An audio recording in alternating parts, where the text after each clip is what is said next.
wasn't illegal drugs. It was just cash.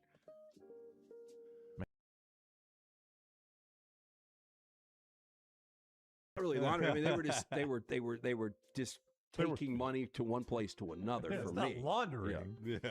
Now, a high school football coach in Alabama, I have not heard this yet, has resigned after being arrested for public intox at a jamboree this past Friday. Have you guys heard about this? I read this story last night. Jerry Folks, associate head coach and defense coordinator at Guntersville High School, was arrested by police on Friday, according to WHNT. Folks reportedly approached officers and said that he was a member of the Birmingham News in order to try to gain a sideline access during the Arab High School Jamboree. Officers believe Folks was intoxicated, escorted him out of the stadium. After further examinations, officers determined that he indeed was intoxicated, arrested him for public intox. He was taken to the Marshall County Jail. Well, I mean, Birmingham News, what the hell? How drunk do you have to be to go newspaper? That's what I said. He tried to claim to be something that doesn't exist anymore. Was it a game at Mountain Brook or Briarwood? No, they were at Arab, because the Birmingham News is going to come cover the Arab. Well, I mean, the Birmingham News game. doesn't even exist That's what anymore. I'm saying. You don't work. No one works for the Birmingham News. The Arab Jamboree game, the Birmingham News would have definitely been there back in the day. Now, They had the Guntersville, budget for it. Yeah. their city schools released a statement. The Guntersville City Board of Education accepted Folks' resignation during a special called meeting this morning. Folks and other Guntersville coaches were at the game to scout Arab, which is Guntersville's Week 1 opponent, according to WAFF. Guntersville's going to beat the crap out of Arab anyway. Guntersville's got to be a 2-touchdown favorite, right? Do it without Coach Folks. Arab's nickname. Do you know their nickname? The terrorist. They used to be. I got it. Scott knows it. They used to be the Knights, the Arabian Nights. Nights. Yeah. The Arabian Nights. The old Arabian Nights. Yeah. Are they still? I do believe they are. Yes, I believe they're the Arabian Nights. That hadn't gotten controversial yet. No. Friend of mine, Chad Hudson, baseball coach there. Got a good baseball program there at Arab.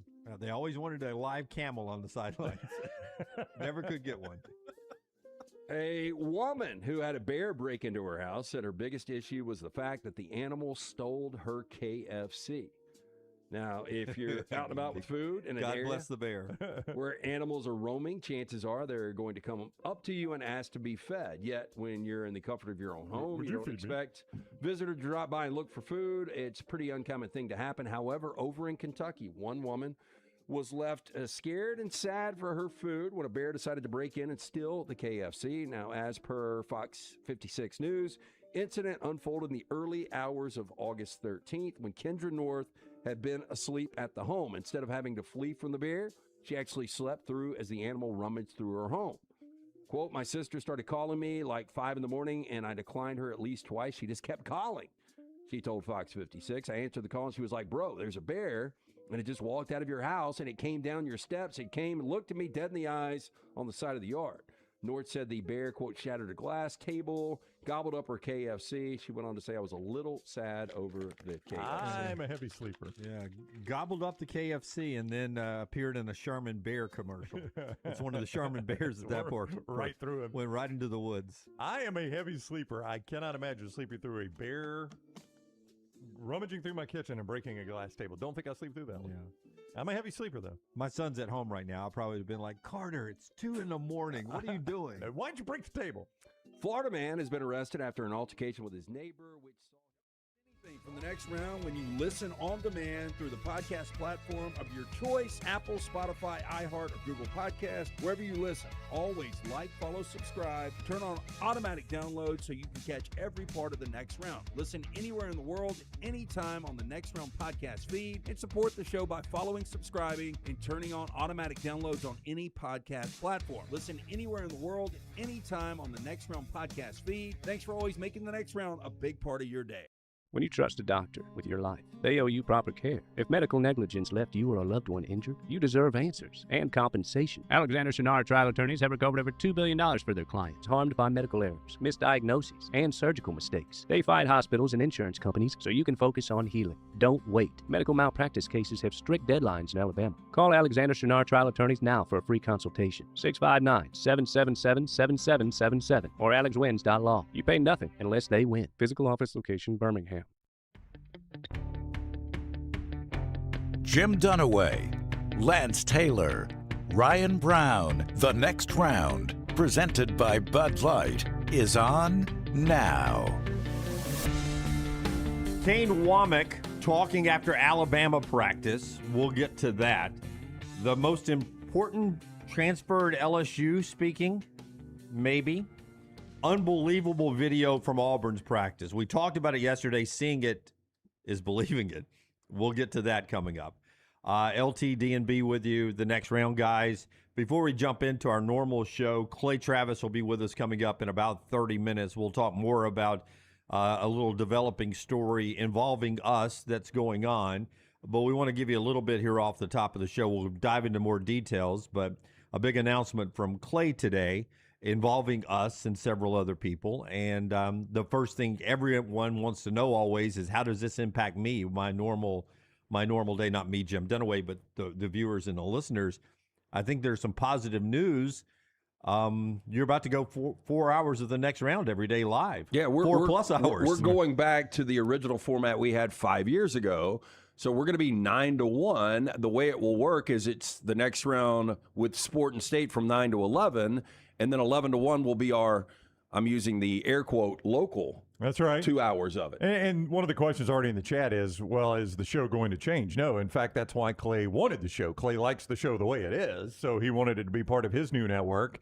We obviously did not want to give up, locally here, so we found a way to work all these things together so everybody's happy. So 2 hours will be part of Sport and State, and 2 hours here just like normal, but it's going to be the same show. It may have a few different graphics with Sport and State that Scott will have to throw up there, but other than that, you won't know the difference in the show. Yeah, look, it was an opportunity for us, a great opportunity, more exposure. Obviously, monetarily, there was opportunity there. And, we're back part of a team. Like, we've got a great team up here, the 8 of us, but now we're back part of a lineup, which we haven't done that in a long time. So there's a lot of interesting and exciting possibilities that come with this. And truthfully, Hutton and Withrow smell a lot better than Jay Allen Tony used to when we'd switch studios. Probably so. Yeah. We're just not switching studios with them.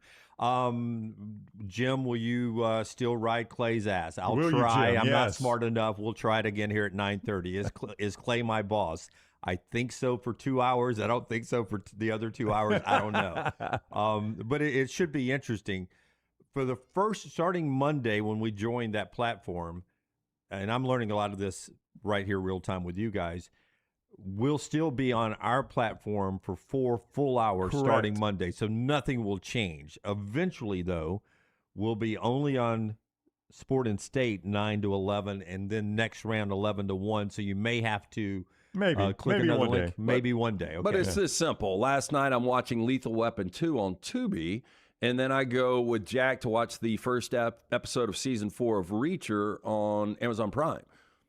I mean, you just switch your digital channel. It's not that difficult. Yeah. We'll educate you on all that, though. That's not going to come as a surprise to you when you have to start doing that, if you ever have to start doing that. But I feel like Brown is giving me you've said something you shouldn't say yet. No. I'm just saying that is way in the future, if indeed that's the way it goes. But on Monday when this starts, correct, it'll be right here at 9 o'clock where you're watching us right now, and it will stay here all the way until 1 o'clock at least for 4 hours. Correct. Okay. We will educate. If you have to make another click, we'll tell you. And when that happens. We'll lead you in before that happens. It may be Monday, but when it happens, we'll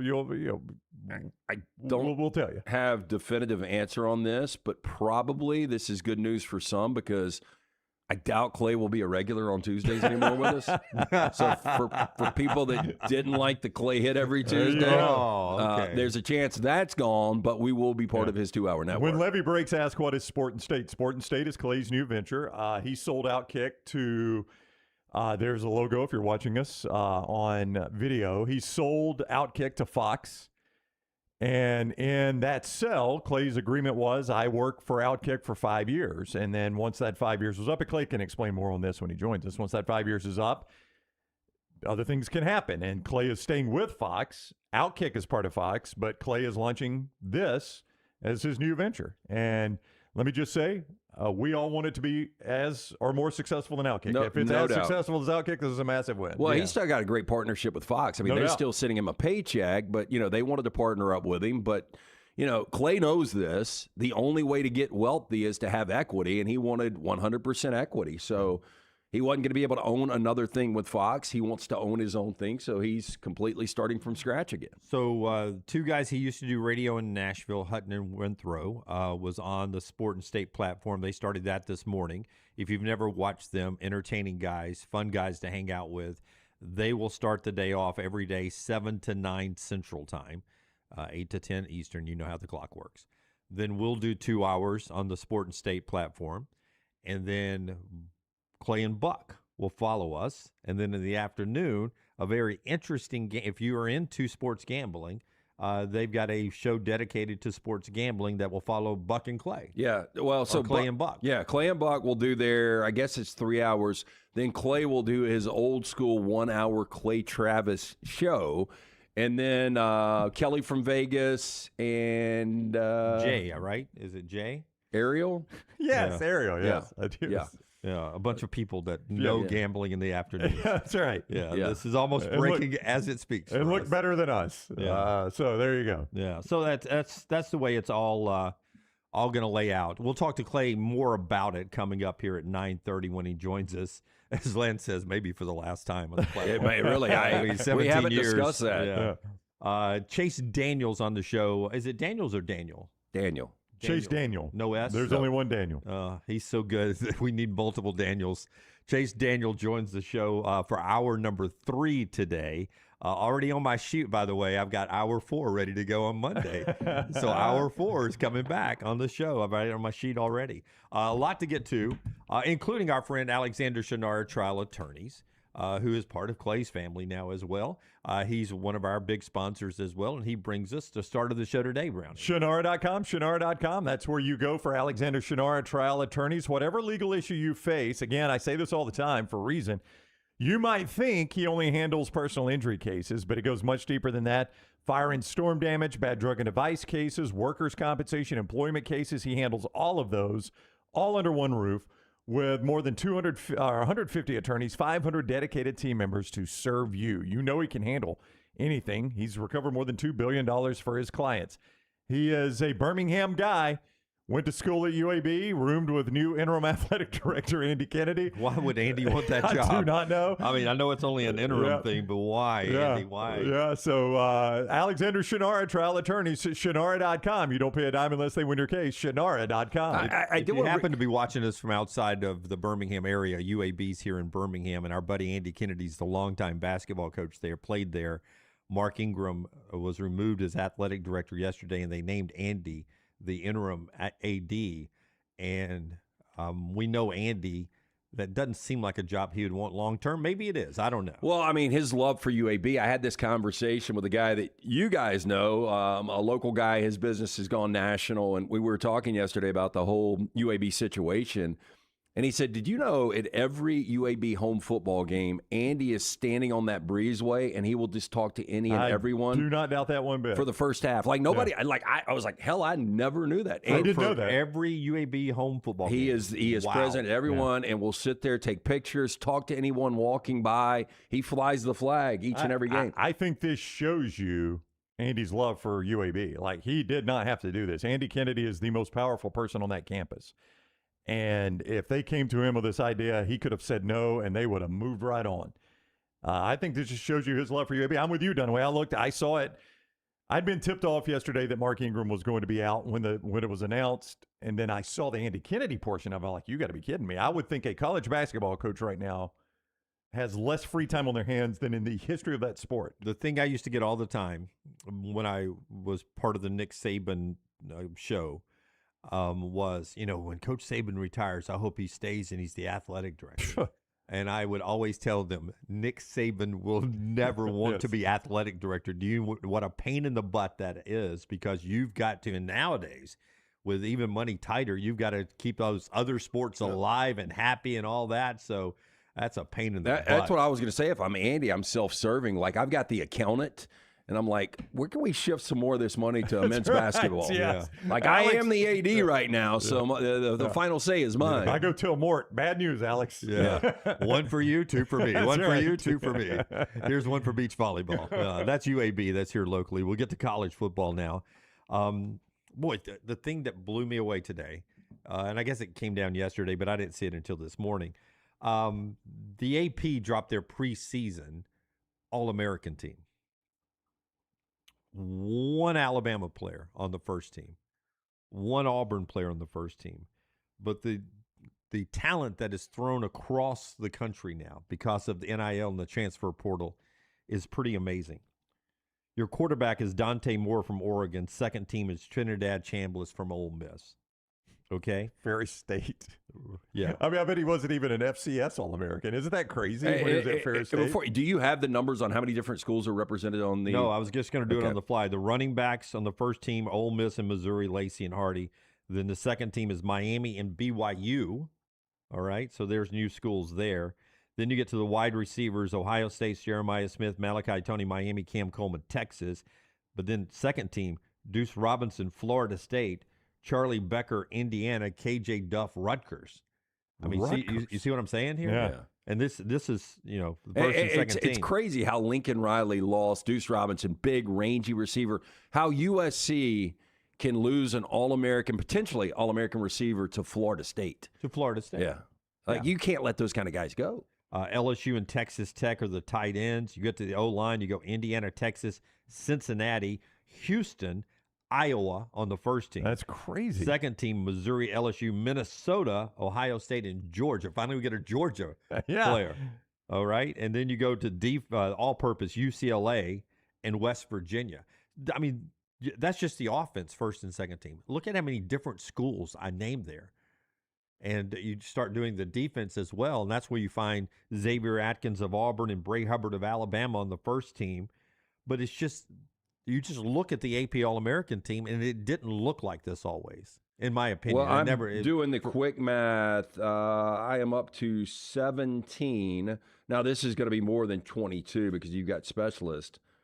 But 18, now 19 different schools represented on the first team. Yeah. Offense, defense, and special teams. On the first team. Yep. 19 of 24, 25, 26 players. I'm not exaggerating. I think the record was Alabama had 6 or 7. Yeah. First team I mean, guys. it does show you that we live just in a different world. And I think, a lot of people would look at this and say, God, I remember in the Saban era, we'd have 5, 6, 7. DeBoer's let this thing slip. Well, look at Kirby. How many Georgia names did you read? I had one. One? Yeah, maybe got to 2. One? And I don't think that roster has slipped a lot in comparison to everyone. They've all slipped. All rosters have slipped. Yeah, Georgia's got 2 on the defense. I'm just saying in comparison to every other roster in America, Georgia has not slipped. They've still got a national championship roster. Compared, and Kirby said this himself on our show back in the summer, compared to the old rosters, the Georgia roster is nowhere close. Neither is the Alabama roster. Neither is the Ohio State roster or the Texas roster. That's why I asked T-Bob from Barstool, who's on the show earlier this week. I asked him, I said, could I drop 2011 T-Bob Hebert into practice today at any of the power schools, Alabama, Georgia, LSU, whomever, and you say, man, that team, that reminds me of 2011 LSU or 2011 Alabama. And he's like, I don't think it would. Nowhere close. Because they're just, the depth isn't there. Yeah. I mean, as Kirby said, I think he said 2012, 13, 14, 15, or there was a time window he put on there. Alabama teams would beat the dog out of these teams. That was his phrase. Yeah, he said it like they spell it, D-A-W-G, dog. The most represented schools here on the first team, Texas has 3 and Oregon has 3. And I think people, when you look at the rosters, Ohio State would be right there. But I think a lot of people, Brandon Marcello on the show yesterday, Oregon most talented roster. I think it's probably Texas. Yeah. I've heard other people say Texas. So he said Oregon, and there's 3 out of 22? Yeah, 3 from Oregon and 3 from Texas. Those are perceived to be your most talented rosters in college football this year. I just bring that up. It doesn't mean anything preseason, All-American teams. much like preseason AP polls. They don't mean anything, and once you get into the season, you earn your path to the playoffs. But it just shows to me, as I hope it does to you, as these guys are saying, boy, that talent is more spread out than it's ever been before. You can leave USC to go to Florida State, where you are now with Florida State. It's not old school Florida State. It's not Bobby Bowden's Florida State. It's not Jimbo Fisher's Florida State, and you leave USC for that? Interesting. Everybody follows the bag now, sadly. But that's just part of it. It's just part of it. We'll do our 40 and 40 team a little bit later on. Hoover Toyota brings us our drive into the best video of the day. Tell us about Hoover Toyota. Yeah, hey, if you're looking for the best car buying experience, our friends at Hoover Toyota, they offer that through their red carpet program. They've been doing it for 2 decades now. They want to make sure right when they throw you the keys that you are a customer for life. The on-site finance department, incredible inventory there at Hoover Toyota. The service and parts department is absolutely fantastic. I'm speaking twice over. Customer 2024, customer again last October, loving the Toyota experience. Stop in. Beautiful location, Highway 150 in Hoover. You can also go online for more information, hoovertoyota.com. Okay, listen, I don't follow them, but they make it in my timeline every year. And I know it's silly, but I laugh out loud every time I see one. It's a Instagram account called NFL Minis. Anybody ever seen NFL Minis? They shrink down a NFL star, and they show you a photo. I've seen these. Okay? These are good. You've seen these. We've actually got video of. I just see Kyler Murray all the time. Well, here's Kyler Murray right now. That's shrunk down. That's not real Kyler Murray, but that is fantastic. No, that's our boy Chop, our resident Cardinal fan. He used to call him Tiny Kyler. Tiny Kyler. No, don't that's wait. him. I'm with you. I will laugh every time at that. I have Every seen time. that. I've seen that with Kyler Murray, and every time I'm every time I laugh and laugh and laugh. No, I will never not laugh at that. NFL Minis, give it a follow. Yesterday, before you switch, Forrester, let me set it up for those that missed the show yesterday. We told you about Troy transfer to Auburn, 5-5 guy Trey Taylor. And I brought Tyler in, our producer, director, whatever the hell you are. 5'6", 140. Director of Operations. Director of Operations. That's great. Did you get a title? New title here today? It's on my business card. Okay. Oh, wow. Tyler's got business cards. I didn't know you had cards. Yeah, Bo gave everybody business cards. Can I get one from you? Yeah. Yeah, I'll get you one. Okay, thank you. He's giving them out at the movie theater every night. 5'6", 140. Jim, do you think you could give the job title of all three of us in No. the back Oh, no. row? I know I No. couldn't. I know Lance couldn't. Yeah. We'd go over. Yeah, I got no Yeah. idea because you guys complicated your titles. That's right. It's almost like how back in the day, if you had a resume, you would try to, add on and build Juice the it up. resume up a little Yeah. bit. Yeah. Video coordinator and content Manager? director for Forrester. Close. President of President. interaction and social media for Brooks.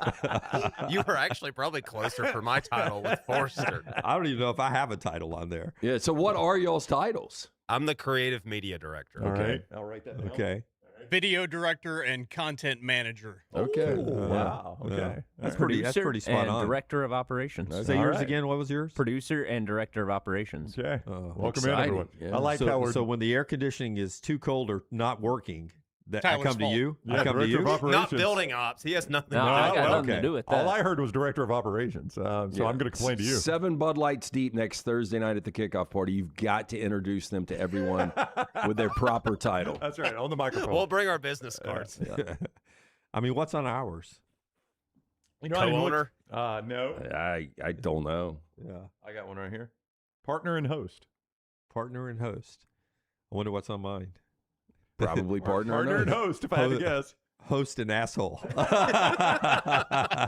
got to scan the QR code for that. Yes. Okay, so we've done the minis. Trey Taylor practiced yesterday for the first time. 5'6", 140, a 5-5 guy, eligible now from Troy to Auburn. This is not part of NFL minis. This is real video. No, it's not. That's real video. That's him right there. Okay, well, he's got the padded thing on his helmet, which makes it even worse. 2.7. 0.27 right there. I mean, Lance, that guy's tiny. I mean, you've got. Tutu Atwell Oh, I know. isn't that small. Now but a he's Miami close. Dolphin. I mean, Tutu, they still list him at 165, an NFL receiver. Boy, that guy is small. Yeah, that guy. I mean, the great Jeff Shear with video there from Auburn. Now, the fact that he's wearing the padded, the helmet protector thing makes it worse because it makes his helmet look even bigger. I could throw him in the pool. I think you could. Yeah, back. You could throw him in the bathtub. Yeah. That was one of the things. That's probably inappropriate. Kiddie pool. You could throw him in the kiddie pool. You always hear, you never know the last time you're going to do something. And, that was one of the things. Jack Taylor, when he was young, I used to throw him in the pool, and you never know that last time you're going to pick that kid up. Yeah. The last time I picked an Auburn player up may have not happened yet. Maybe it's this guy. My believer says, I just know that kid is going to score on some BS trick play in the Iron Bowl, and I'm going to lose my damn mind. Yes. No, absolutely. Auburn's going to come in. Auburn's going to come into the Iron Bowl at the end of the year. Alabama needs to win to get the playoffs.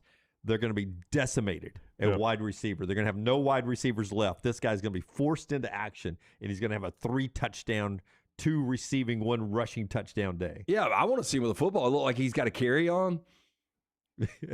Got a Samsonite in his arm. Samsonite. Put wheels on the ball so he can roll it along beside him. This is crazy. That is unbelievable video. Good luck to him. And it's not the 5'6", it's the 140 I worry about. I hope nobody squares him up. Yeah. Normally those guys, they're so quick, they never get squared up ever. Like, did you guys ever see, we brought it up on the show yesterday, Deuce Palmer. David Palmer never got hit square up. Never one time. Nope. And he wasn't the fastest guy, but he was quick. Scott, if you'll show the video again, here's what jumps out at me, though. You remember Pastor Hugh told us he always looked for skinny ankles? Do you remember that? Well, he didn't tell us that. Brittany told us that's what he said. The kid's got some skinny ankles. Isn't that what he looked for, was skinny ankles? Yeah. I mean, I know makes him more athletic. I know everything's skinny, but look at those ankles. But if this kid had ankles, that'd be really weird, right? It would be, but those are some skinny ankles, even for his size. Yeah. I mean, 140, man. He's ready to get into pads. He doesn't like the helmet T-shirt look. He's ready to hop into pads. All right, that's our best video of the day. One more thing to get to in the opening segment here. Brought to you by our friends at Storm Restoration Roofing. That's Greg from Pell City. If you're new to the show today, Greg from Pell City covers Central Alabama with the best roof repair system during storm damage, the best roof replacement teams. He's been doing this locally for over 20 years. His wife, Andrea, and him own the company. They've got 10 kids, 10 of them, and he's deep-rooted here in Central Alabama. That helps you because he backs his work up, and he's so honest with you. He gives you a free, no-cost roof inspection, and so many of our viewers and listeners over the years have said, man, Greg came out and told me I didn't need a new roof. I had 3 more years left on the roof. I've heard that story over and over and over and over and over. You can get a free no-cost roof inspection right now by texting or calling that number on your screen, 205-542-3531, 205-542-3531, or going to stormrestorationroofing.com, A+ rated with the Better Business Bureau. Absolutely terrific. Everything to do with your roof, it is stormrestorationroofing.com. All right, the last thing I wanted to get to in this opening segment is a story by Andy Staples. And later in the show, I'm going to ask you this question. Who are legitimate wild card teams to make the college football playoffs? We'll do that after we talk to Clay later on. Like the deepest you could go in betting odds from, say, our friends at Kalshi. And you say, okay, that team really could make the playoffs. Andy Staples says Auburn, in his story today on On3 Sports, that Auburn and Florida are spending like college football playoff contenders. And we may wake up in November and they're in contention because of the roster that was already there. Andy, and I'm paraphrasing here, basically says those 2 schools, we may find out how important coaching is in college football because Auburn's roster, especially on the defense, is really talented. And they kept a lot of those defensive players, including All-American Xavier Atkins and the coordinator, DJ Durkin. And then he's brought a lot of players with him from USF on offense. And then Florida, John Summerall got there and said, man, we don't have to go to the portal. I just want to keep the guys Billy Napier had here. I think this roster is good enough to win now. So defense good enough to win at Auburn. Bring in some of my USF guys, and they're building that roster at Auburn. Florida, I like the players we got. I'm not going to kill it in the portal. And Andy says at Auburn and Florida, they're spending like contenders. We may find out this year how good coaching is, just replacing Hugh Freeze and Billy Napier. You know, it's always been my theory that the very best time to get NIL money from your boosters is when you make a coaching change. Because you can go to the boosters and say, all right, we got our guy. John Summerall's our guy. Alex Golish is our guy. Forget Hugh Freeze. We got our guy. But he's got to have your support. If you're tired of what we just got with Brian Harsin and Hugh Freeze, if you're tired of what we just got with Sunbelt Billy, we've got to have your support right now. This is our way out. Now, Lance, here's the problem with that. You do that and throw up a 7-5, and how many boosters were like, see, you told me that was our way out, and here's another 7-5. There's no patience anymore. And that's the problem with keeping this going. I don't doubt that Auburn and Florida probably have as inexpensive a roster as anyone, because I think most schools that make a coaching change are able to sell their boosters on this is our way out. Well, even with a, I don't know, $30 million roster, when you've got to go to, and I'm just throwing this out there, Knoxville to take on Tennessee. 2 weeks later, you got to go to Athens to take on Georgia. The very next week, you're hosting LSU. The very next week, you've got to go to Oxford, and then you end in Tuscaloosa to end the season. You can have, a very, very talented roster and still go 8-4. Yeah, I just – and I'm not – How good does 8-4 look right now at both Florida and Auburn? I think you would take it at both. And I'll tell you this, I think Florida would be a really, really sexy year one get to the college football playoff if they had Auburn's quarterback situation. If Byron Brown would have transferred in-state and gone from South Florida to Florida, there's just such an unknown with, Aaron Philo. I know there's some people that really like him, but if they had the same quarterback situation Alex Golish had with the rest of that talent, I think they would be a kind of a trendy pick right now to get to the college football playoff. Yeah, I mean, you could do it with a lot of quarterbacks, Byron Brown, one of them, but I mean, take several quarterbacks that had they ended up at Florida with that roster, I think they're probably a little better positioned. I mean, again, and I'm not saying if Auburn goes 8-4, 7-5 that booster money is going to dry up. I'm just saying I think this is the best time to get it. And if you are Alex Golish and John Summerall and you could find a way to knock on the door of the playoffs, that's a lot to ask. But if you find a way to do that, then I think next year your boosters get even more excited. They're sold, okay, this is our path out. Interesting story from Andy Staples on 3 Sports. Go and check it out. And maybe some really good signs of the future if you're an Auburn or Florida fan from Andy there at On 3 Sports. Clay Travis of Sport and State, that'll take a little getting used to, joins us on the other side. Chase Daniel later on, year 3.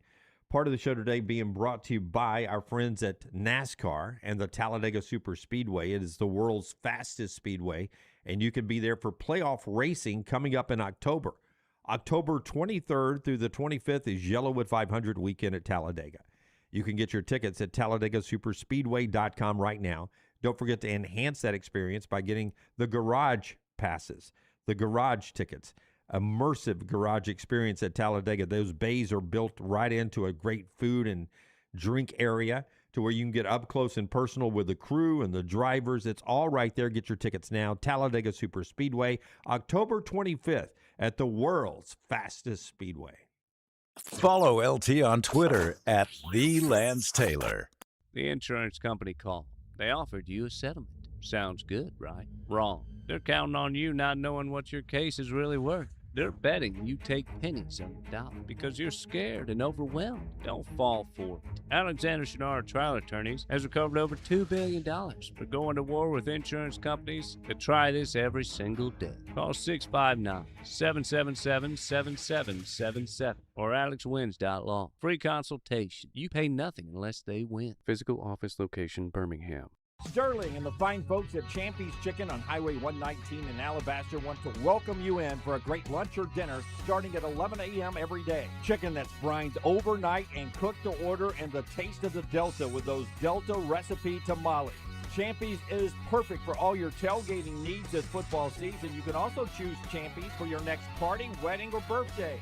Great food, great people. Champy's Chicken on Highway 119 in Alabaster, and everything online at champyschicken.com. At Central State Bank, we are large enough to serve you and small enough to know you. Manage your money with ease, whether it's mobile banking, hassle-free checking, competitive loans, business solutions, or personalized financial advice. We're your hometown bank with big-time service. Visit us today and experience banking made simple, because at Central State Bank, you come first. Member FDIC. Next Round shirts, Next Round hoodies, and Next Round hats are all in one place.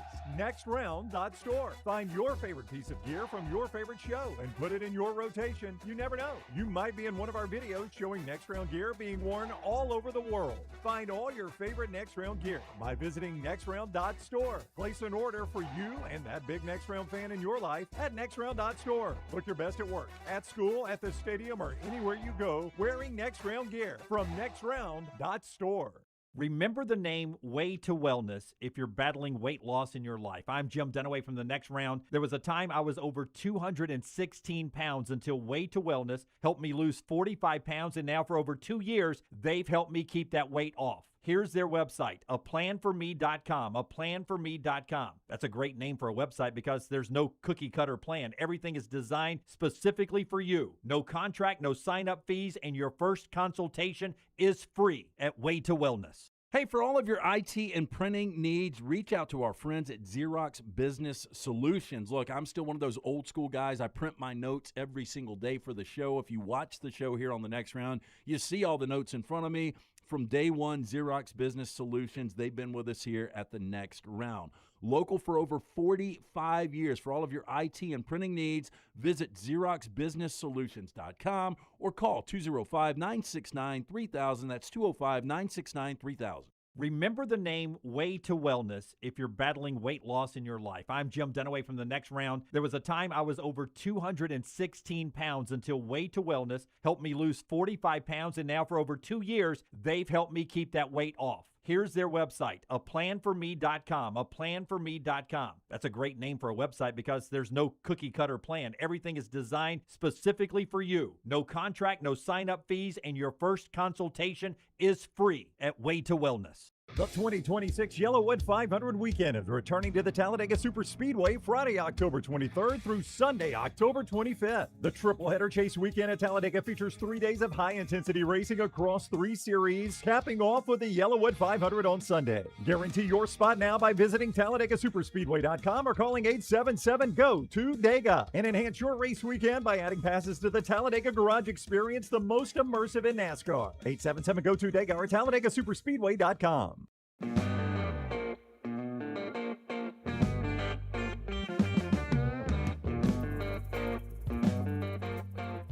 Before we bring in our new friend, our new boss, whatever he is now, I want to remind you that Lance's Lock every day is still available to you. Lance'sLock.com. Regular season baseball doesn't get any better than White Sox Cubs. They go 120 today at Peacock. Last 2 nights have been fabulous at Wrigley Field. Lance may have a play on that. Maybe he's got a little Braves Twins afternoon baseball. It's all at Lance'sLock.com. Yeah, coming off a split yesterday, but 2-2 in Major League Baseball. More plays up and available. Free play every single day. And, of course, NFL preseason gets started tomorrow. We're 10 days out from the college football season. Jump on and win with us. Daily package, weekly package, seasonal package, all available at Lance'sLock.com. Brought to you by our friends at Hemp Hill Services. Trust the name Birmingham has trusted since 1954. If you experience plumbing, heating, cooling, any of those issues, home or business, call Adam, Chad, Andrew. The guys there. Hard to stop a train. 205-229-2090 or hemphillservices.com. AL.com has just posted the story. Clay's photo is at the top. Ours is blurred behind the paywall. So you got to pay to see us. Hey, we are paid content, Clay. You got to pay to see our picture. How are you, Clay Travis? Congrats on the launch today. I'm good. I'm excited. I don't know. LT's an odds guy. What odds would you have given when you had me on 20 years ago, LT, at the Furnace when you were live at a strip club in Birmingham, that we would officially be partners off and running? In all seriousness, I'm excited. The feedback has been fantastic. You guys know because we've been talking behind the scenes for a long time. It's a lot of work involved in, it turns out, launching a new media company. I've done it twice now. I am super excited at the feedback. For people who don't know, We have built what I hope will be one of the best, if not the best, sports networks in a digital sphere, however you want to classify it, starting at 8 a.m. Eastern, 7 a.m.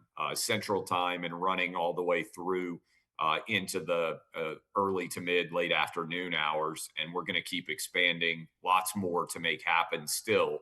But the company is Sport and State. We're going to have a lot of fun. We're going to produce a lot of great content, a lot of outstanding opinions. I couldn't be more excited. So happy to have you guys on. I don't know what the feedback on your end has been, but social media typically hates everything. I don't know. I would say 95% of everything that I've seen is super positive. I'm sure that will change at some point, but right out of the gate, I'm excited about where we're headed, and all the positivity has been fun. And I feel a little bit like, I know you guys remember the movie Wild Thing. There's that great scene where Ricky Vaughn. Thought you were talking about Wild Things in the pool. No, sorry. Yeah. In Major League. I've only slept a couple of hours. So it's a Major League. There's a scene where Ricky Wild Thing Vaughn is sitting in front of his locker and he's super nervous. And the old catcher character comes walking by and says, "Take it easy, kid. We got 161 more of these." The great thing about launching a media company is it's lots of fun. The challenge is the launch is just the beginning. So we've got a lot to take care of, a lot to get squared away. But I'm super optimistic that we're building something that's going to be pretty outstanding, that I think a lot of sports fans, particularly in the Southeast, especially out of the gate, given where a lot of our shows are going to be based. You guys in Birmingham, Nashville, we're going to have shows in Florida. I think that we're going to be providing something that isn't out there in the marketplace that people are going to respond to really favorably. We're obviously really, really excited. We're glad you did this. But I would ask you, because I was reading, maybe it was this morning, where you kind of equated to when you sold Outkick, it was like winning the lottery. I guess you want to have that feeling twice. Is that a little greed, or is it just ambitious? Like one day I'm gonna become a billionaire. Like I'm gonna acquire all this wealth, because winning the lottery twice over is something a lot of people don't do. Yeah, well, I mean, the lottery analogy to me is I think instructive, and I'm not claiming that I have the secret to life, gratitude or happiness or anything else, but I do think for most of your life, no matter who you are, when you see a lottery and something's out there to win a couple $100 million, something like that, you think for a moment. I mean, the entire purpose basically of the lottery is to convince people to sort of experience what it might be like when they buy a ticket to actually become insanely wealthy. And I feel fortunate that I've achieved a measure of wealth that I can't spend what I have now. And after I sold Outkick 5 years ago, I woke up the next day and I wanted to keep doing exactly what I was already doing. So to me, that is a sign that you're living life in a way, at least, that is pretty awesome. Imagine if you won the lottery and the next day you wake up and you want to keep doing basically the same things you were already doing. I think it's a sign that you're on the right path in life. I didn't want to quit. I didn't want to vanish. Some people might say, "Oh, why are you even still working?" But the answer is I love what I do. I've had to work for money in the past. I no longer have to work for money, and I want to build something. It's a lot of fun to me to build another media company. So I didn't want to be an employee at Outkick. Fox has been great to me. You're still going to see me with Fox Sports and Fox News. And they made a fantastic offer for me to stay at Outkick. But I felt like Outkick was in many ways a fully grown company. And it's a bit analogous. I've got my oldest son is going away to college. We're moving him in this Saturday. If you do a decent job of raising kids, eventually they leave the home and they go out and they have their own lives. And I feel like Outkick is fully grown, and this is another business that I can build. And in that article, I actually have a quote from a coach you guys would know without naming him. I told him that I was doing this, and he, some people say, "Oh my goodness, you're going back, you're starting all over again." I got a YouTube page with no subscribers. We got a Sport and State Twitter handle that we just debuted this morning. I don't even know how many subscribers it has, but a lot less than Outkick. And the coach said, and I'm paraphrasing him basically, it's a lot harder to go from 10 wins to 12 wins, building something at a place that hasn't done it before, where you're starting basically at zero, is actually the most fun thing. And I think there's a lot of truth to that. And I suspect that if you ask a lot of coaches on your show, hey, was it more fun to go from a 3-win team to a 9-win team, or try to take a 9-win team to a 10, 11, or 12-win team? They would say that path from 3 to 9 or 2 to 9 is one of the most fun journeys you can be on, because it's way easier to get good than it is to become great. 3 quick questions from me. 1, are you my boss now? 2, do I have to start watching the WNBA? And 3, can I be the Paul Heyman character on Sport and State? Can I be the technically, yes, Dunaway, you're my boss. And you're the only employee that grew up with an outhouse. So that makes you supremely important here. Look, I don't, I mean, in a general sense, and I've always said this, I don't expect everybody to agree with me. And sometimes people get upset when they disagree with me. I rarely get upset, if ever, when people disagree with me, right? I'm willing to tell you exactly what I think, as long as you can make a good argument why I'm wrong. My mom used to say all the time, opinions are like butts. Everybody's got one. And she would say it with an old Southern woman's accent. But I do think I am not offended by anything that anybody says or does, even if they disagree with me. And I like to think that we'll have the most entertaining network with a wide variety of different takes on a day-to-day basis of anywhere out there. And here's what I would also say. We're not firing anybody for what they say. I am just, now, if you don't show up for work, if you do a bad job, if you don't, do what you're supposed to do as a part of your job. But one of the reasons that I have wanted to own media companies is I think cancel culture, where people come and they say, oh, this guy said that, he's got to be fired, or this gal did that. We have people employed at the company that have, Kelly Stewart has been public about this. Like she called a guy who was insulting her a mean word on Twitter, and the ESPN said they couldn't hire her. I don't buy into this. So we're going to have a lot of fun. We're going to have a robust, uninhibited opinion space. But I've got everybody's back, even if I disagree with everything they say, like Dunaway here. So one of the questions we immediately got, well, is this going to change the show? If you would, I would love for you to tell the audience exactly what you have told us you want our show to be.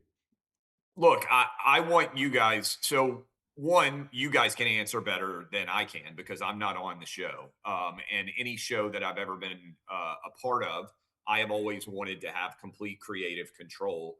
I don't want somebody looking over my shoulder. We've had bosses, all of us, who have been more controlling than I think they should be. And I think it's hard to do really good live radio or live TV when you have somebody constantly looking over your shoulder saying, why did you do that segment there? Why didn't you open with this? So ultimately, you guys are going to be doing this show.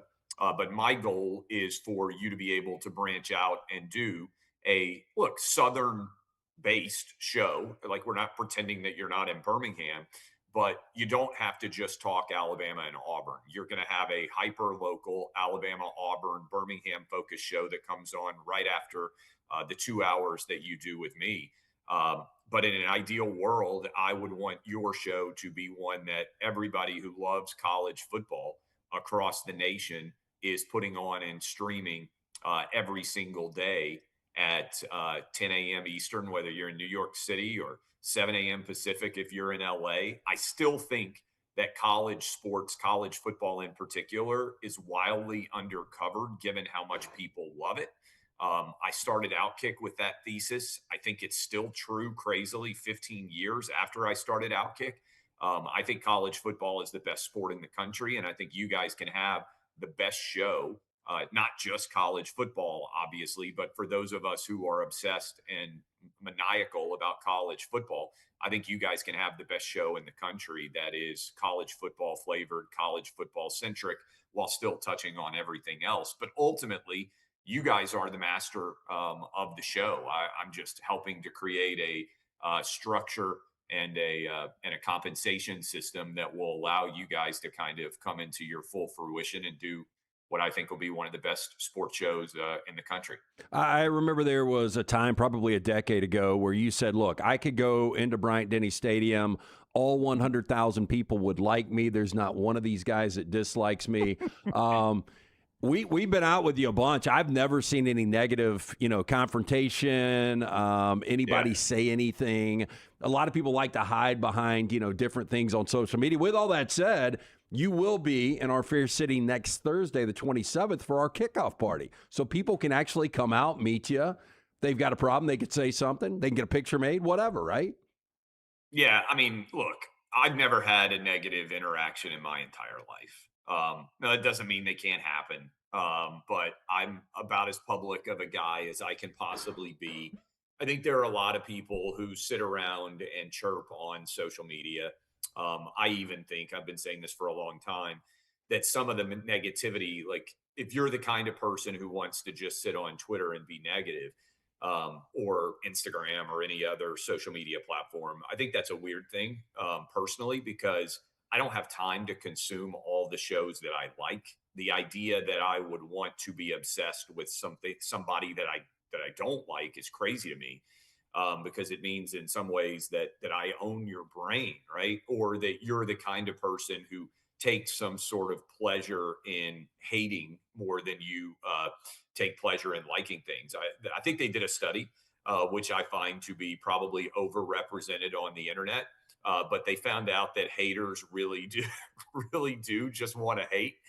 There's about 10% of the population that would rather hate than like. And I remember the first time I did a radio show and somebody emailed me and said, "You said X, I'll never listen again." I was like, wow, that seems kind of intense. And then the same person kept emailing me.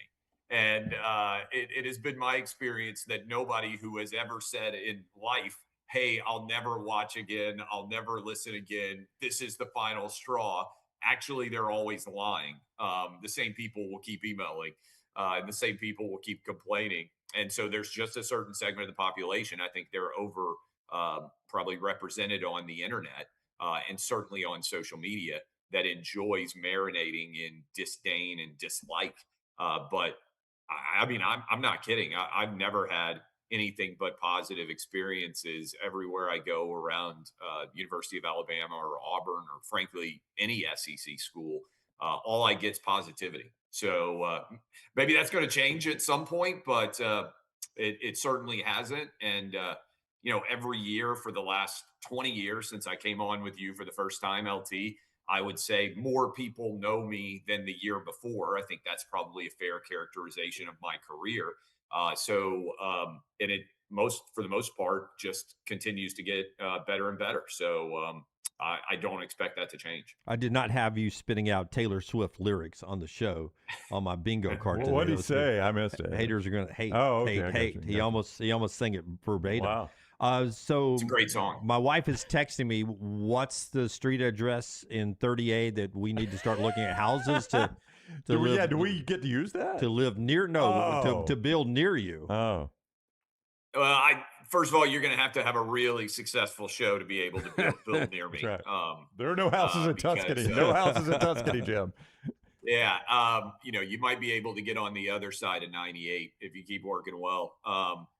No, 30A is the other side of 98. Not even 38, 98. 98. He wouldn't even let you on that not on side. the other side of 38. You got to go over 98.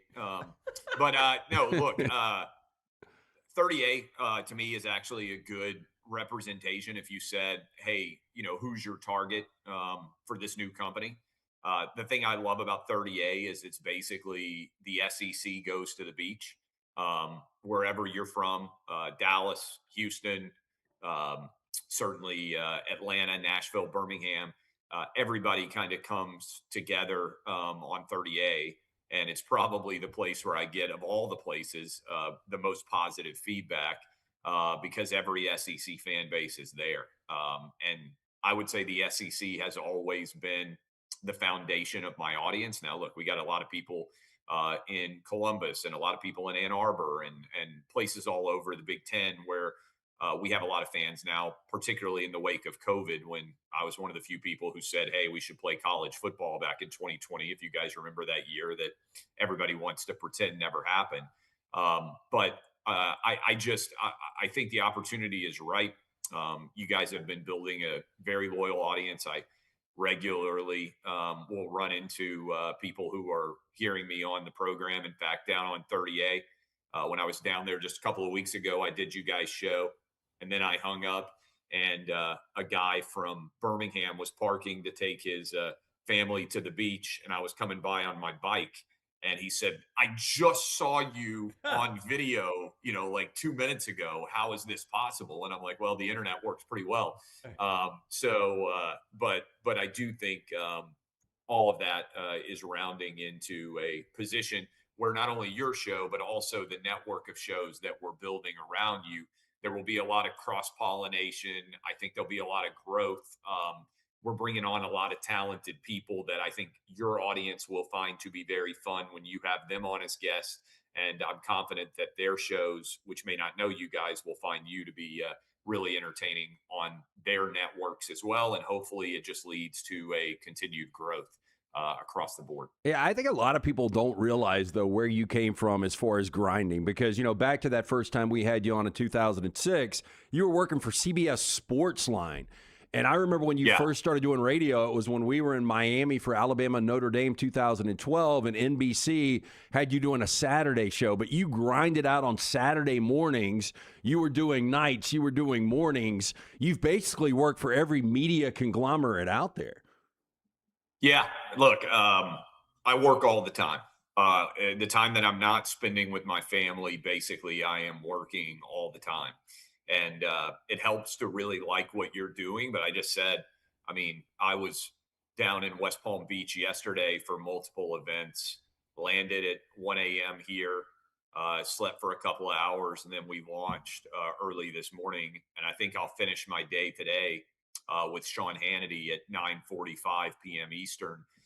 In the meantime, when I hop off with you guys, I've got Fox Business, then I've got 3 hours of Clay and Buck, and then I've got to write for an article for tomorrow's website.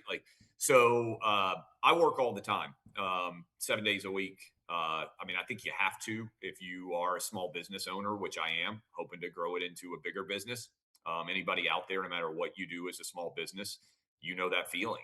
It is a constant grind, and ultimately everything is on your shoulders, and you have to make it happen. That's my day-to-day existence. And certainly the next 6 months, we're not going to be perfect. There'll be tech issues. There'll be things that we get wrong, that we try to adjust, that we try to get better at.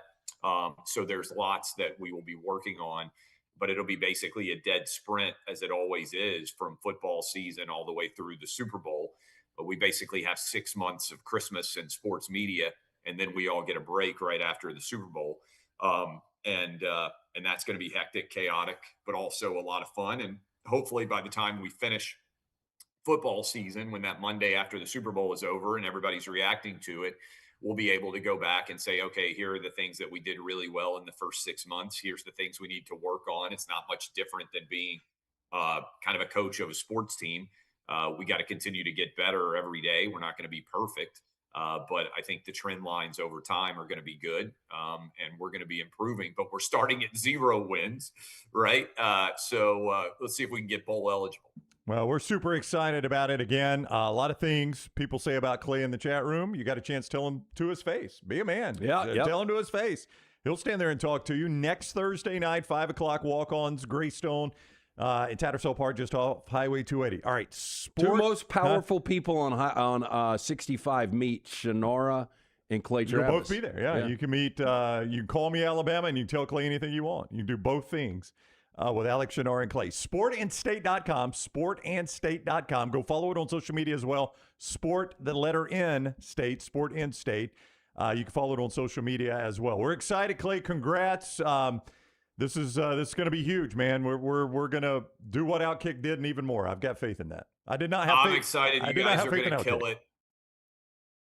Yeah, I'm excited. You guys are going to kill it. We're going to have a lot of fun. And I think the audience all over the country is really going to enjoy the content that you're putting out, content that we're putting out collectively. And look, it's ground zero. So you can climb on board, you can join us, and you can come along for the ride. I think it's going to be a fun one. No, give us the quote, the real quote you gave in the press release. If it doesn't work, though, give me that quote. It's Dunaway's fault. It's Dunaway's fault. Okay. Blame Dunaway if it doesn't work. Yes. There we go. All right, Clay. We'll see you next Thursday, man, at Walk-Ons. Thank you. Hey, congrats. I'm excited to have you guys, and let's football's kicking off soon, but we got a lot to celebrate, and I'm excited to have you guys as a part of the network, part of the company. Yep, we'll do it. Thanks, Clay. Take care. Thank you. All right, Clay Travis with us, the founder of Sport and State, sportandstate.com. He was with us on the Alexander Shunnarah Trial Attorneys Hotline. All right, we'll get to our viewing menu and all of that a little bit later on in the show.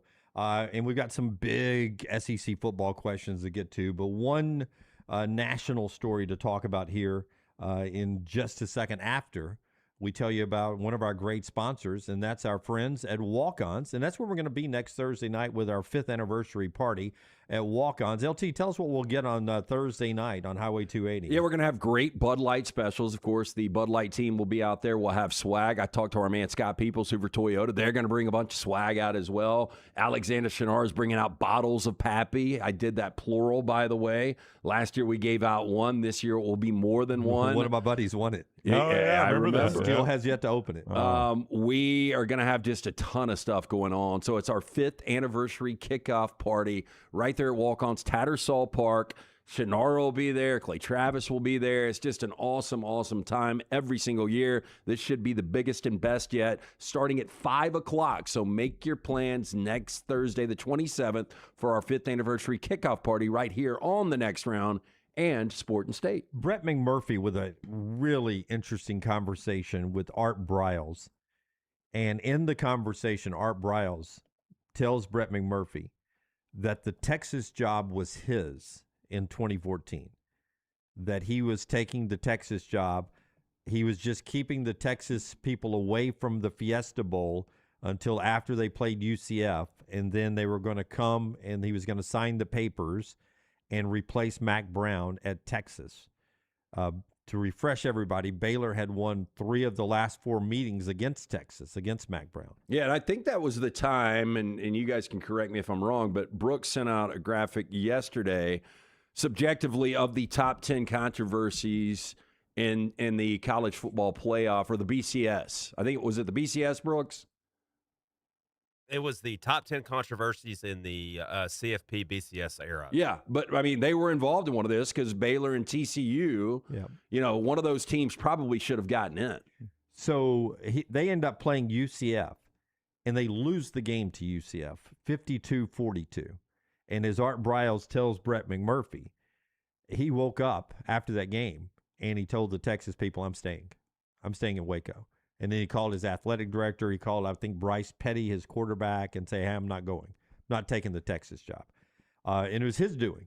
And Texas says, we'll come to Waco. We'll talk about this. Let's talk about this. And they moved on, obviously. Who'd they go with? Was it Tom Herman? No, that was Charlie Strong. Charlie Strong, and then Tom Herman. Yeah. And they've been searching ever since to get back to greatness. Maybe Sark gets them there. But so close. And it was Art Briles' call to not take the Texas job. And, of course, what happened at Baylor later on and ruined his career, and he's coaching now at East Texas Central or wherever he is in Division II. You know, I mean, the guy that could confirm this is our buddy Chip Brown. I mean, but I think I remember Chip talking about this behind the scenes, that it was Art's job to have.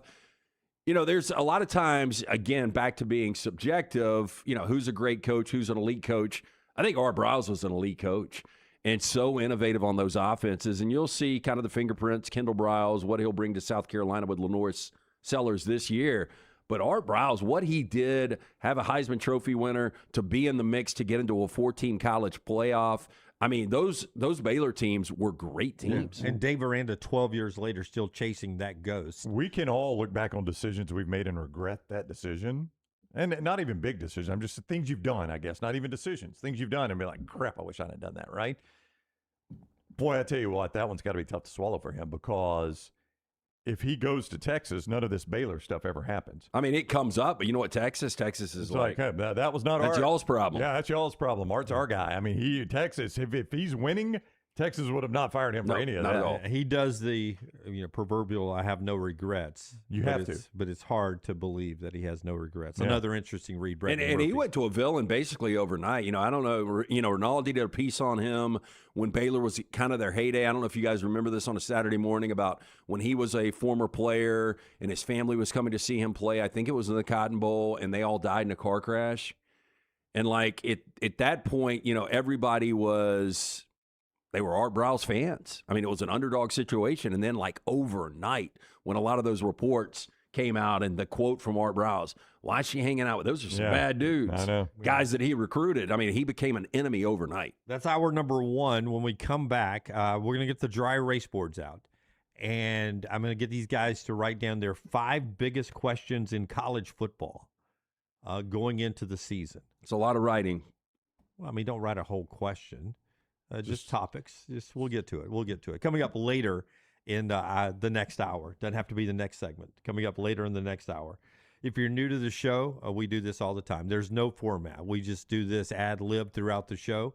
I know what's coming. They don't. So in the next hour, that's part of the conversation. Chase Daniel in the final hour of the show. That's being brought to you today by our friends at Urology Centers of Alabama, UCA. They've been taking care of Central Alabama for 70-plus years. Urology Centers of Alabama, everything from prostate health to kidney stones, everything in between.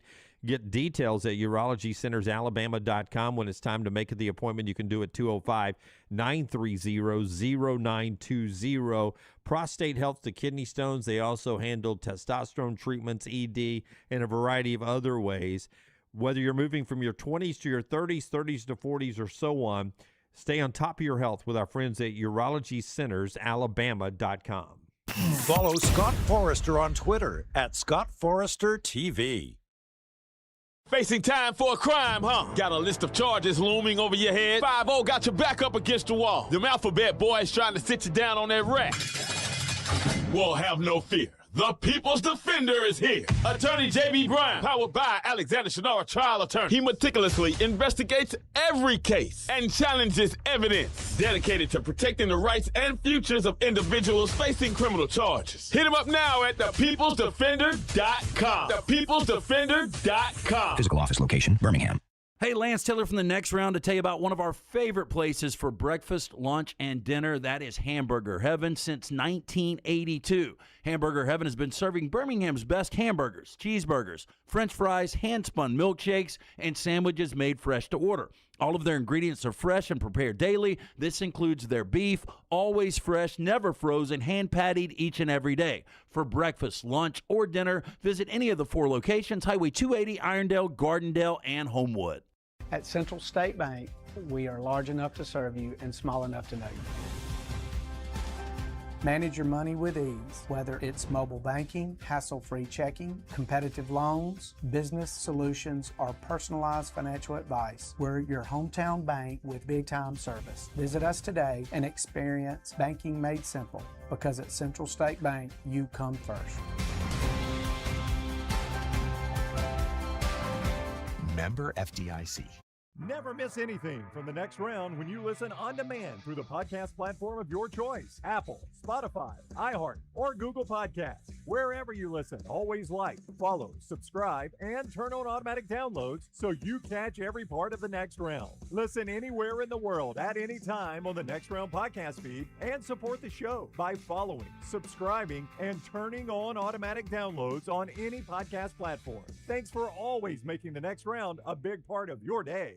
Remember the name Way to Wellness if you're battling weight loss in your life. I'm Jim Dunaway from the Next Round. There was a time I was over 216 pounds until Way to Wellness helped me lose 45 pounds, and now for over 2 years, they've helped me keep that weight off. Here's their website, aplanforme.com, aplanforme.com. That's a great name for a website because there's no cookie-cutter plan. Everything is designed specifically for you. No contract, no sign-up fees, and your first consultation is free at Way to Wellness. Hey, there's nothing worse than waking up to a plumbing problem. Don't get caught in a flooded house. Call the guys at Hemp Hill Services. Adam, Chad, and the team at Hemp Hill are the only ones I trust to fix it and fix it right the first time. Hemp Hill Services does it right and always at a fair price. For all of your plumbing, cooling, and heating needs, trust the name that Birmingham has trusted since 1954.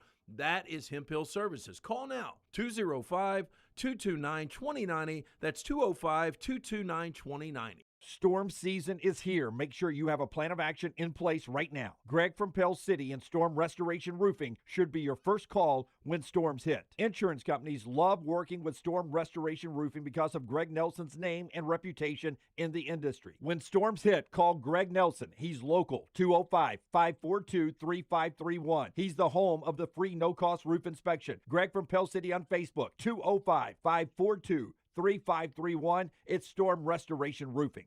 The 2026 Yellowwood 500 weekend is returning to the Talladega Superspeedway Friday, October 23rd through Sunday, October 25th. The triple header chase weekend at Talladega features 3 days of high-intensity racing across 3 series, capping off with the Yellowwood 500 on Sunday. Guarantee your spot now by visiting TalladagaSuperspeedway.com or calling 877-GO-TO-DEGA. And enhance your race weekend by adding passes to the Talladega Garage Experience, the most immersive in NASCAR. 877-GO-TO-DEGA or TalladagaSuperspeedway.com. Jim Dunaway, Lance Taylor, Ryan Brown. The next round, presented by Bud Light, is on now.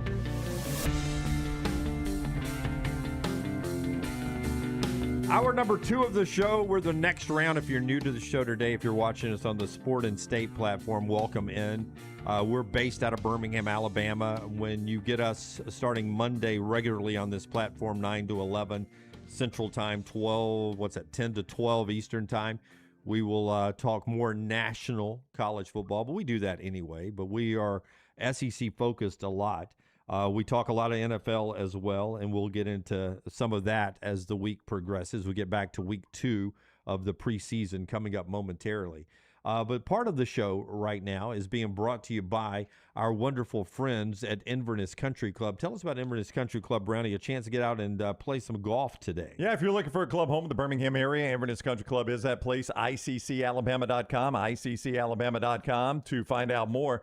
You can set up a tour with our friend Erin, 205-991-8608. That is 205-991-8608. Call her and say, I want to play where the next round plays. And she'll give you that great tour. You'll see the beautiful course, great clubhouse, the wonderful food, the brand new tennis and pickleball facility, best in the South is what I'm told. It's by the end of this, it's going to be second only to the All England Club as I continue to build this up. You can see all of that right there, ICCalabama.com or 205-991-8608. Inverness Country Club, the best days happen at Inverness. Listen, there's a couple of good games for week 0. We're 10 days away in our Innisfree countdown, 10 days away from week 0. There's some good games. NC State, Virginia, it may not excite you, but we've been telling you all summer, it's a game with ACC championship game implications. That'll be a good game. TCU, North Carolina, just for the beginning of the end of the Bill Belichick era at North Carolina. That'll be fun to watch. Not a lot on week 0. I am of the belief that if we expand to 24 teams in the college football playoffs, or really 16, I'd be okay if we did it anyway and stayed at 12. That week 0 should be where the bowl games are played. I've heard this theory. Yeah. This is what we should be getting ready for in 10 days. We should be getting ready for the Duke's Mayo Bowl. We should be getting ready for the Cheez-It Bowl and all the non-playoff bowl games that we get when we get to the playoffs. I have never heard this presented. I've heard this idea. Yeah, I've seen this idea bounce around. This is what we should be doing. LT, the sponsors like the Duke's Mayo Bowl, they go out. It has nothing to do with last year. They build it out. They pick the matchup. They pay for it. You get NIL money. Heck, basically Auburn and Baylor are doing this in Atlanta. Yes. Yeah. Remind me, we used to have a couple of kickoff classics. I think one was brought to you by Disney. Am I wrong on that? No, absolutely. It was in the Big A. It was in Anaheim. In Disneyland, which is very close to that stadium, right? Yeah. I mean, if we've got to keep they were the sponsors. If we've got to keep those affiliations, what it would do is we look at week 0. Like, you can make an argument Virginia and NC State is the best game of week 0. Easily. You would have a ton of those matchups. Yeah. And you get them out of the TV. way. They're made for TV. And you still, I mean, I guess everything would be playoff related on the back end, but I don't think we would, be hungry for anything else. Especially if we go to 24, because we're going to be throwing those playoff games in immediately. This is what we need to do with these other bowl games. We have won the Birmingham Bowl here in Birmingham. Just think about the matchup that they'd be able to put together, however you want to do it. But I think we'd get better week 1 games. Teams would sign on for it, like Auburn and Baylor have signed on. Auburn sold their home game to the Chick-fil-A Kickoff Classic in Atlanta, and they're going to play Baylor there in week 1. So your non-playoff bowl games, I'm not going to read all these. I'll just give you a few. Boise State at Washington, or Boise State playing Washington. And what bowl was that? The LA Bowl, which I think went out of business, actually. But that's a heck of a game. Yeah. I mean, Boise State's a legit Group 5. They would need a win over a team like Washington. Washington's a dark horse contender for the Big Ten. Yeah, don't get me wrong. You don't use last year's results and just play that game. I know, but I'm just saying these are the types of games you could get. I mean, everything's open. Yeah. Memphis, NC State. Sneaky good game. Memphis, NC State. NC State, a dark horse. Oh, yeah. ACC contender for some. Memphis, I think, could be the Group 5 team. But some schools are going to say, no, I don't want to play in Orlando at the Camp City Orlando Bowl or whatever. The Capital One Bowl used to be, whatever it's called now. They may not want to play that. Like Texas and Ohio State, like, hey, we're already going to play each other week 2. We don't need we don't need to play this. We don't want to play this. But I think, for a Florida team or for an Auburn team early on, Auburn's doing it with Baylor. I mean, there are certain teams that you'd be like, yeah, we'll take that NIL money. We'll take that exposure. We'll take that good game week 0 and let's play that game. And I would do this too. I would say, listen, if you play in one of these week 0 bowl games, you can have 13 regular season games. Now, you don't have to give up a home game. And that's the thing, because I don't like this Auburn-Baylor thing, and I completely understand why Auburn is doing it. A lot of money. I get it. They're getting a ton of money in their NIL. I get that. Completely understand Some of why it going Auburn's doing directly to the player. That's right.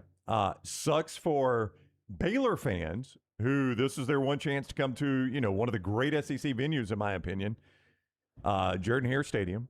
Sucks for some Auburn fans who, they got to go to Atlanta instead of Auburn. They like going to Auburn. They don't want to go to Atlanta unless it's the SEC championship game of the Peach Bowl. So I do understand there are some losers in this. There are some winners in this. I want more football on campus. Like, I want more playoff games on campus. You both know I have been campaigning for this for a long time. The more playoff games we can get on campus, the better, to me. I don't know why we get to the bowls as quick as we do in the college football playoffs. Let's play more of these on campus. So I don't like the fact that we're getting more games off campus in your idea there. But you said this is a 13th game. So I can live with that concession is, it's less on campus football, but it's also more football. Yeah, but if it is a 13th game, well, I guess it wouldn't work. Well, you tell me how that does work. Like, if you've got, let's say that NC State is in one of these games, then they get to an ACC championship game, a college football. How many games can they actually play? In a 24 team? Well, see, 24, you get it down to 16, then to 8, then to 4. So there's 5 extra. Throw in the ACC games. And the kickoff, and then 12. So that's 19. Yeah, 19. that's a lot. A lot of people last year were like, damn, Indiana played 16 games. That is a lot of football. Doesn't bother us at all, but, safety is an issue that comes up a lot. And when you're going 19, the majority of NFL teams, there's only a handful that play 19 games. Well, what have we done? We've done the 5-5 now, so you don't have to worry about redshirting people.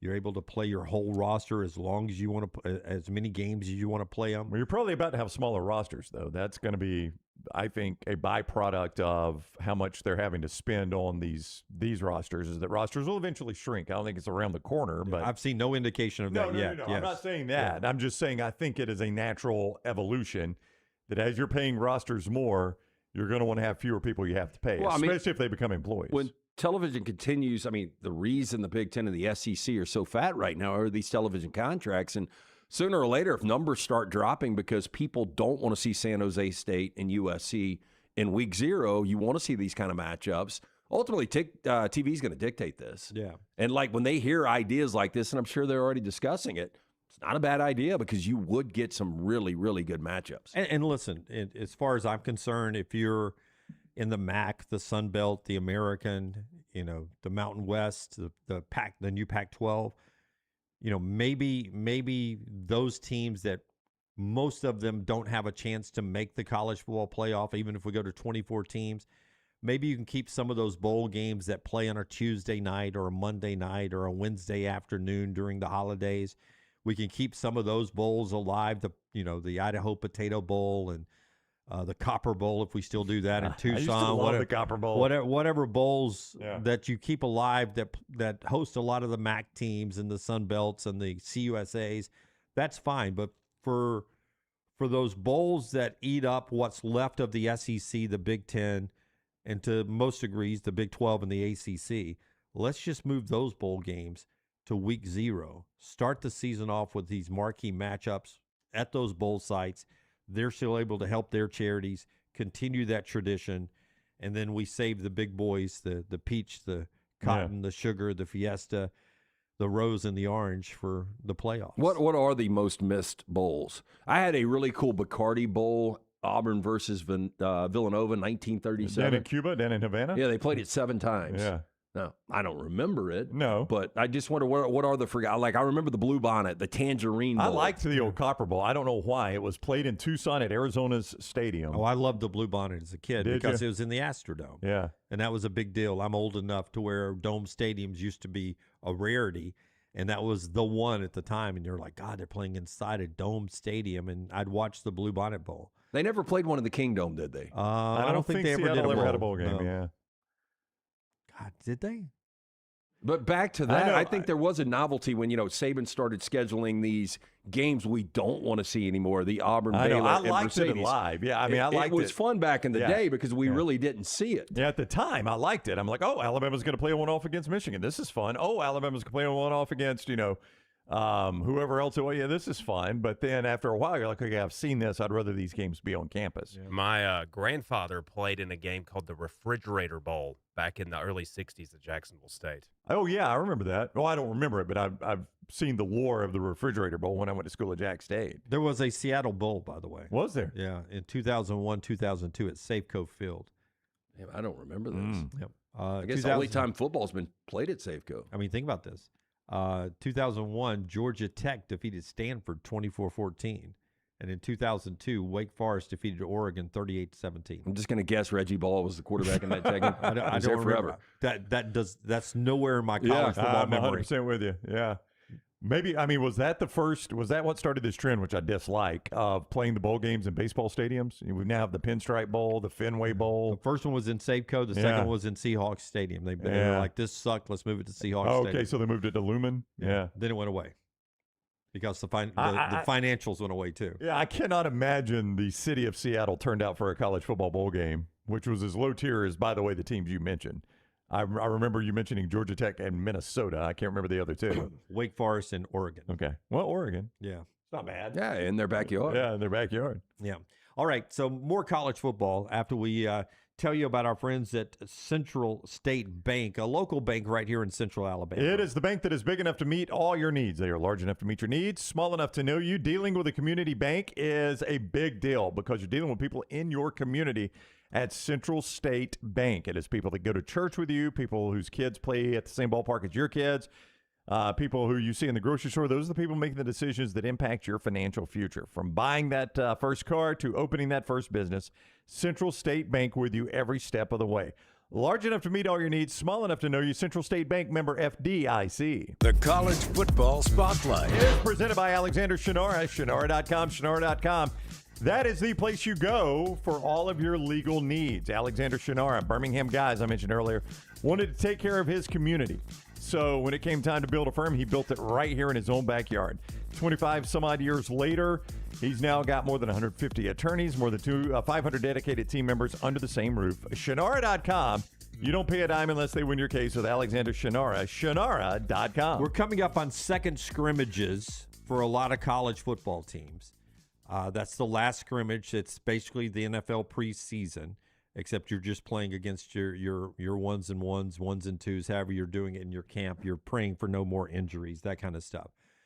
10 days away from week 0, and then for the first big Saturday, 17 days away. So I asked the guys 5 biggest questions you still have in college football going into this season? Lance is going to start us off here. Lance didn't write too much. He went bullet points here. Give me your 5 biggest questions going into the season. These aren't in any order, but I'll start with Arch's legacy. Arch Manning, what is really going to happen here at Texas? I mean, his uncles, you look at what Peyton didn't win a national championship. Obviously, Eli didn't win a national championship. They both win Super Bowls. Arch has that opportunity. They kind of eluded the family. It's also going to define what Sark's tenure really is at Texas. Number 2 on my list, I'm trying to read it here. Impossible Indiana. I can read it in the thing. Okay, yeah. Impossible Indiana. Yeah, like we said it last year. Okay, so yeah, he went 11-1. He did it with these transfer players. He got to a college football playoff, but the schedule was an absolute joke. He can't repeat what he did the year before. And what did he do? The encore, 16-0, wins a national championship. Can Indiana continue at this pace? Number 3 for me, SEC trying to save face. This is 3 consecutive years going on 4 that the SEC not only has not won a national championship, they haven't played for one. So I think the SEC is in a spotlight, so to speak. Number 4 on my list. What am I looking at here, Dunaway? That is new faces in new places. Yeah, new faces, new places. You look at Lane Kiffin. You look at Kyle Whittingham. There are some major storylines there with coaches taking over programs that have immediate expectations. People believe LSU should be able to play for a national championship. People believe Kyle Whittingham will immediately get to a college football playoff. Matt Campbell going from Ames, now taking over an elite job, Penn State. He, with that schedule, should be able to get there. And parity, greater than and or equal to the NFL. We saw it last year with 7 new playoff I hate teams. Greater than and or equal. That takes me back to 10th grade. I know. Yeah. Greater than and or equal, But 10th grade. If we could ever get to the point where parity is greater than what we have in the NFL, I think we have created something pretty amazing in college football. Because I got really bored with Alabama, Clemson, Ohio State, and Georgia, and there was nobody else that had a shot. It's P-A. Yeah, that's the wrong parody. Yeah, it's the wrong parody. P-A-R-I-T-Y. Parody in this sense would be P-A-R-I-I-T. Yeah, okay, well, look, hey, man, I'm writing this in show, putting it together. Yeah, get off his back, Tyler. Yeah, is that on your business card, too, for you guys to be the spell police? Director of Operations doesn't have to spell check me. Yeah. I was already laughing at it, though, don't worry. Yeah. Well, we were all laughing at it back here, so I thought I'd bring it up. Have fun Well, with you know who wasn't laughing at it? Me, because I thought he spelled it right. All right, Brownie, give me yours. New Mario? Do we have a new Mario Cristobal, or we got the same old Mario Cristobal? We got the same old. I think we got the same old Mario Cristobal. You're going to need to give me the script if you expect me to laugh at your jokes. Why? The new Mario, and you look like you were expecting me to laugh. No, I dropped my pen. Okay. The new Mario, do we have a new Mario, or is it the same Mario Cristobal? Yeah, we talked about the sliding door butterfly effect of Mario Cristobal, in depth, and how many things it took to get Miami to a college football playoff, and then an amazing run by that defense. Like, if any of those don't happen, or if they just say, no, we're sticking with Notre Dame here, people are talking about him on the hot seat instead of winning the national championship. Well, that's the thing. So we've got top 10 coaches now. Everybody's got Cristobal in their top 10. He'd be on the hot seat otherwise. It would be the top 10 hot seats instead. That's crazy. Big Game Sark. These are no jokes. I'm just emphasizing the question mark. Big Game Sark. This is another coach, and I think I'm probably picking Texas to win the national championship, so I'm getting sucked into that. We talk about it all the time. This guy in big games often comes up very small, and he's won some big games. He has won some. Yeah. I said often. Bama OL. That's the offensive line, for those of you who don't know. If Alabama can get offensive line right, talked to somebody yesterday that was at the first scrimmage. He did not feel like it was that much better. Run game was still stuck in mud, he told me. And normally you get these Alabama fans, and they're like, man, that offensive line looked night and day. No. He said, look, when I go to the first scrimmage, this guy that he's a donor, so he goes to some scrimmages. He goes, if I'm ever at the first scrimmage, I expect the defense to look good. He goes, our defense looked dominant. And he said, I am praying our defense is that good. He said, because I did not see improvement in the offensive line. Is he a Kalen DeBoer guy? He's believe it or not, a realistic fan. Like, he still has his doubts. He loves Saban. But he's like, look, this guy obviously can coach. He's won everywhere he's been. Question everywhere. He's won everywhere. I know. Question number 4, Will Hammond? Do we just really assume that the backup at Texas Tech is good enough they don't miss a beat in the regular season? That's everybody's assumption about Will Hammond. Is he that guy? And number 5, can Lincoln cook? You can chuckle at that one because that's can Lincoln cook because he can't cook a brisket, right? Yeah, Can he cook at USC? Yes. Can he cook at USC? This is his chance. Lincoln Riley's chance at USC. Can Lincoln cook? Yeah. Greater than or equal to Brown's fake laugh, my fake laugh. Brown's best. He's got the best fake laugh, I think. Somebody has to have it. It gets pointed out a lot. I did notice this last week when Dunaway was out and Ian jumped on the show. Yeah. Ian does that obligatory laugh, which you got to be able to back up when Ian does it. Oh, yeah. When we had Dan Lanning on and he laughed at every one of his jokes. I got to rest the fake laugh for Ian, yes. Some carryover here. And some you had the wrong names in the wrong places. Alabama offensive line for me is the number one question in college football. If Alabama gets O-line play, look out. Yeah, I don't disagree. Yeah, I mean, I don't know if anybody else would agree with that. I mean, where we are, I agree that is a huge topic. I just wonder nationally if anybody's talking about Alabama's offensive line. I think I'm sending them the alert right now. Here's the college football bat signal. If Alabama gets offensive line fixed, look out. Look out. Defense is that good. I'm with you on Arch 2.0. The guy seemed to have figured it out at the end of last year. Can he carry that over for a whole season? And what does that end up looking like for Texas? Landing in the postseason. That's the big game coach. That's the way. I know he was on the show last week, and I love the guy. I do too, but he's another question mark. It kind of got glazed over last year because they ran into that buzzsaw that was Indiana. But when you go back and you look at what happened to them against Ohio State in the Rose Bowl and then last year, and I know those were the eventual national champions, but Lanning has got all the talent in the world. It's got to be a different result this postseason. There are also 2 teams in your conference. Like buzzsaw is a great word. You got buzzsawed. Not just by the eventual national champions, but 2 teams within your own conference. Well, and in those regular season games the years before, they beat Ohio State. Which is so weird. And then Indiana, that game was a game going into the fourth quarter. For me, it's the Texas Tech money versus everybody else in the Big 12. Is there going to be a gap, or are you going to be able to play QB2 and still win that league? Or is BYU or somebody else going to take that from you? That's a great question for me. And then John Summerall, for me, he's had the best offseason to me, the Florida head coach, than anybody else in college football. The guy he's gone from, off Broadway to a Broadway star. He's like Hamilton all of a sudden back 20 years ago, 15 years ago. He is the most talked about coach in college football. Everybody loves him. Now, can he carry that for some instant success on the field? Those are my 5 biggest questions going into the college football season.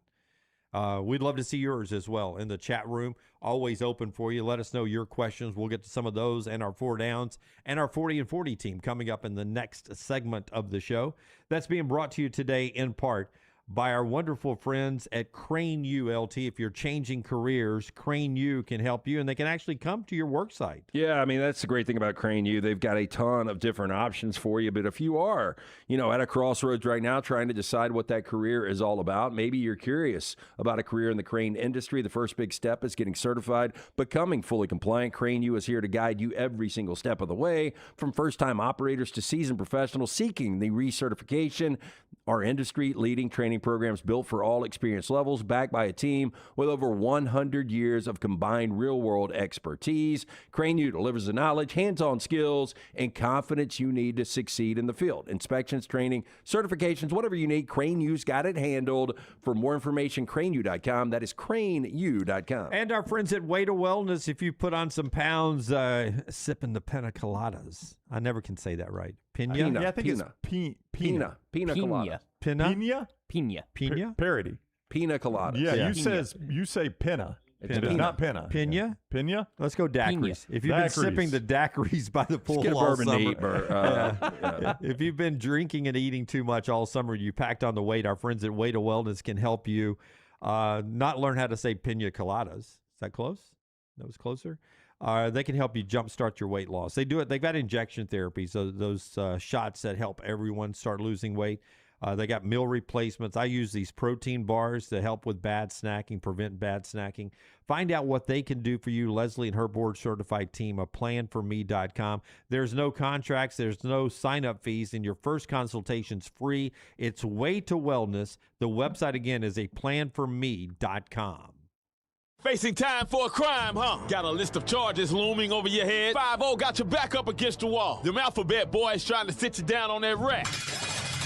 Well, have no fear. The People's Defender is here. Attorney J.B. Brown, powered by Alexander Shunnarah Trial Attorney. He meticulously investigates every case and challenges evidence. Dedicated to protecting the rights and futures of individuals facing criminal charges. Hit him up now at thepeoplesdefender.com. Thepeoplesdefender.com. Physical office location, Birmingham.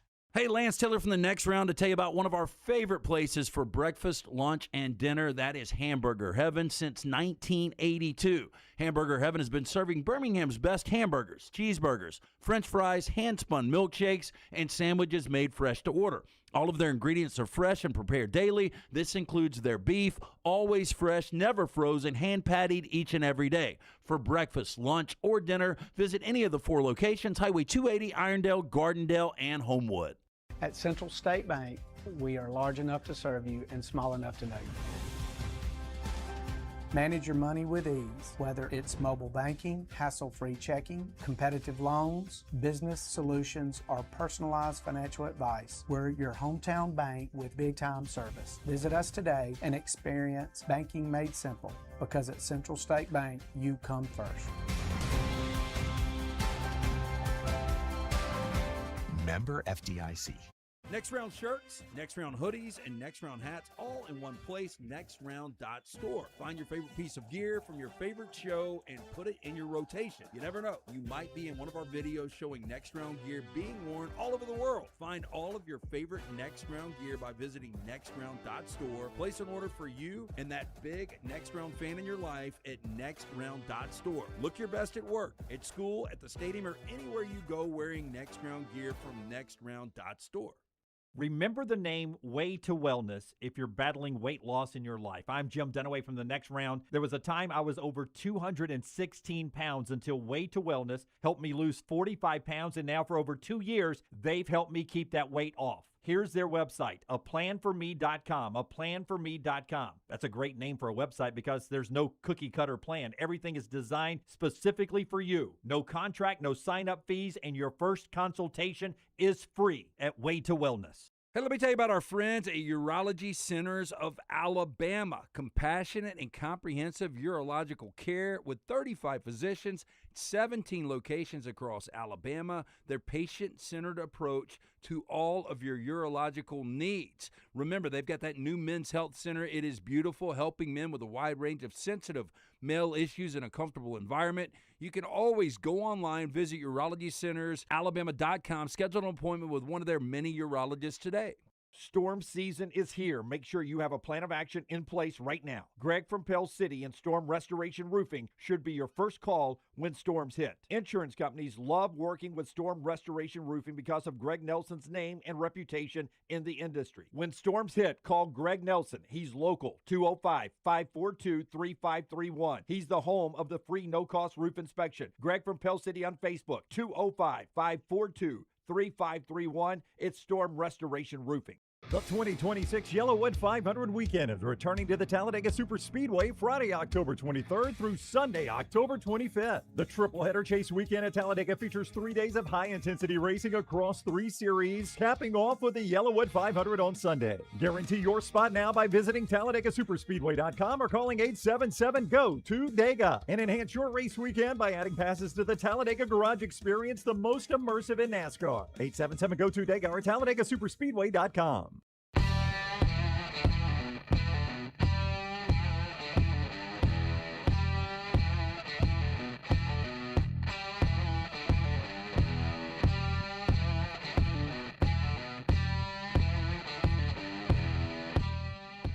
We continue on the next round. If you're out and about this football season, McCurry Van and Car Rental can help you. You're taking one of those big trips out of town to a college football state or different state, different college football stadium. McCurry Van and Car Rental's got those big vans for you.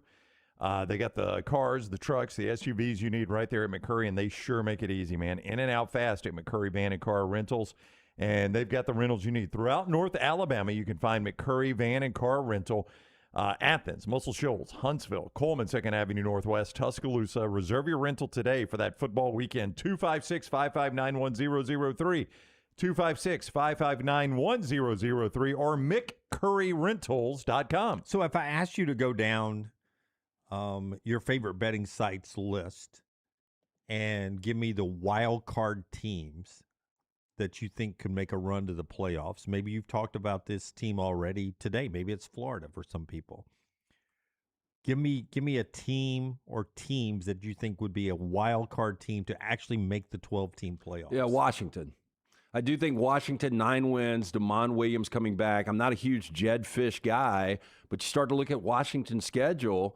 If they were to get to 10-2, and just hear me out here, they've got to go to SC, pivotal game early, October 3rd, playing the Trojans in the Coliseum. They've got Penn State at home. Then they've got Indiana at home to end the season and at Oregon. Let's just say, much like Alabama with this 4-game stretch, they go 2-2. I think at 10-2 at that point with 2 ranked wins and maybe even more because they host Iowa. They go to Nebraska. They've got Penn State at home. I think there's a really, really good chance that Washington at 10-2 gets in. And you know there's going to be either 4 Big Ten or SEC teams at least in the playoffs. At least four. How deep is Washington? I mean, they would be 50-1 to make the playoffs. Or is it that deep? I doubt it would be that deep. Okay, but everybody goes Ohio State, Oregon, and Indiana, and then it's the 4 teams. But most people go USC. But USC's got a much more difficult schedule I than think Washington. A lot of people go Penn State before them because of that schedule and the faith in Matt Campbell. Yeah, but my point is that's a legit wild card. I give that wild card status, absolutely. Yeah. Do you have one? Because I got a couple I was going to throw out there. One of them to me is Louisville. I think when it's all said and done, Louisville and SMU may end up being the second. One of those teams going to end up being the second best team. And I had friends that were at Clemson practice this week. I saw another friend, Taylor Tannenbaum, who works with the ACC network. They're doing their tour. Taylor says Clemson Dabo looks and sounds different. They look different. Basically watch out. I can't believe Clemson's a wild card, but I would make, I'm a little high on Clemson because I think they've got a legit shot and Baton Rouge to upset LSU. I am closer and closer every day to just to stop saying they got a legit shot and saying they're going to do it. And then it really, for them, in a lot of ways, becomes that one-night game against Miami. That one game against Miami in Death Valley. Clemson's got that game at home. Boy, you win that one. And, man, look at it for Clemson right there. Louisville's my team, though, yeah. Like, I could real quick, let me finish with Clemson. I do want to hear what you say about Louisville. Oh, I've got nothing to say about Okay, it's your team. Yeah, that Jeff Brom could coach them up, can't he? That's right. If you had a win over LSU and Miami, and they turn out to be good, obviously you need that. Like, all of a sudden, Clemson is a non-conference champion getting in this thing's a real possibility. And that's why it's hard for me to put Clemson in the wild card. They're absolutely a wild card team where they were last year and going into this year. But with that brand, to your point, they would get great playoff consideration because of the Clemson brand and what they've done. I also would throw Utah in there. I know you're a big Utah guy every year. It's going to be really difficult, though, for the Big 12 to get 2 in. And the fact that Utah doesn't play Texas Tech in the regular season, they've got one big game on their schedule where BYU's coming to Salt Lake to take them on. They do have the luxury of playing an SEC team, but it's the worst SEC team in Arkansas. It would be really difficult without Utah winning the Big 12 to be able to get in that lodge. Oh, that's right. It's got to be a Big 12 champion, but that's wild card status. Yeah, but I was gonna give you guys another one that I don't believe will happen, but they're 2 years removed from 9 wins. They were the sexy wild card team last year, and that's South Carolina, because when you really start to dissect the schedule. I have them written down. I was afraid to say it. I thought you were going to laugh at me. I mean, look, I think it is somewhat laughable, but they go to Tuscaloosa, they go to Norman, and they go to Clemson. If they're able to win one of those 3, those are going against 3 ranked teams. And then at home, you've got Georgia, A&M, and Tennessee. You win 2 of those 3. So if you're 9-3 wouldn't do it. Well, I was going to say if you're 3-3 against ranked teams, 9-3. Well, I truly believe we'll have at least one 9-3. But I don't think South Carolina's a big enough brand. I think Texas at 9-3, Michigan at 9-3, those kind of teams could get it. We just talked about his old man. How big a believer are you in Kendall Briles? And because to me, that's I'm indifferent. I mean, He's the new OC at South Carolina if you don't keep up. Yeah, Kendall Briles.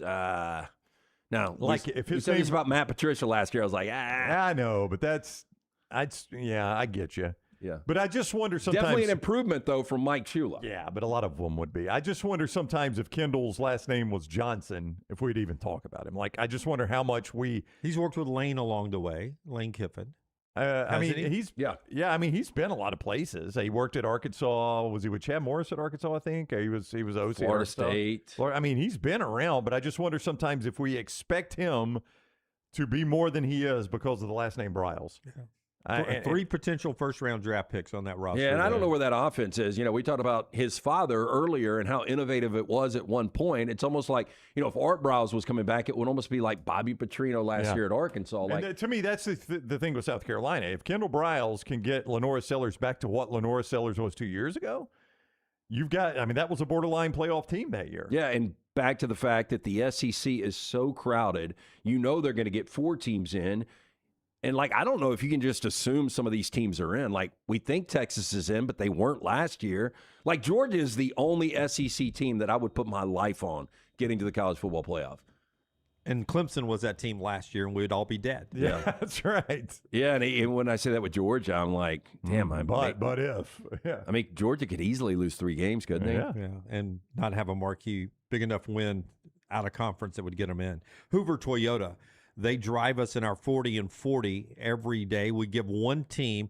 Our 40 and 40 ranking is done by our viewers, a cross-section of viewers and a cross-section of demographics. And we've done this for 17 years, our fan poll. We vote in it too, but it's mostly our viewers and listeners. We give you one team every day until we get to week 0. And today we're moving to number 8 in the rankings. It's brought to you by HooverToyota.com. Yeah, if you're in the market, whether it's new or pre-owned, whether it's car, SUV, or truck, our friends at Hoover Toyota, best inventory out there. On-site finance department is fantastic. Stop in and see them where they're going to roll that red carpet program out. They've been doing it for the last 2 decades, not only in Birmingham, but Alabaster and Vestavia as well. Stop in, see Scott Peoples, all the great folks there, conveniently located Highway 150. For more information and to view the inventory, HooverToyota.com. If this is the first day for you to watch the show, soak it in. There's where everybody's ranked in our fan poll.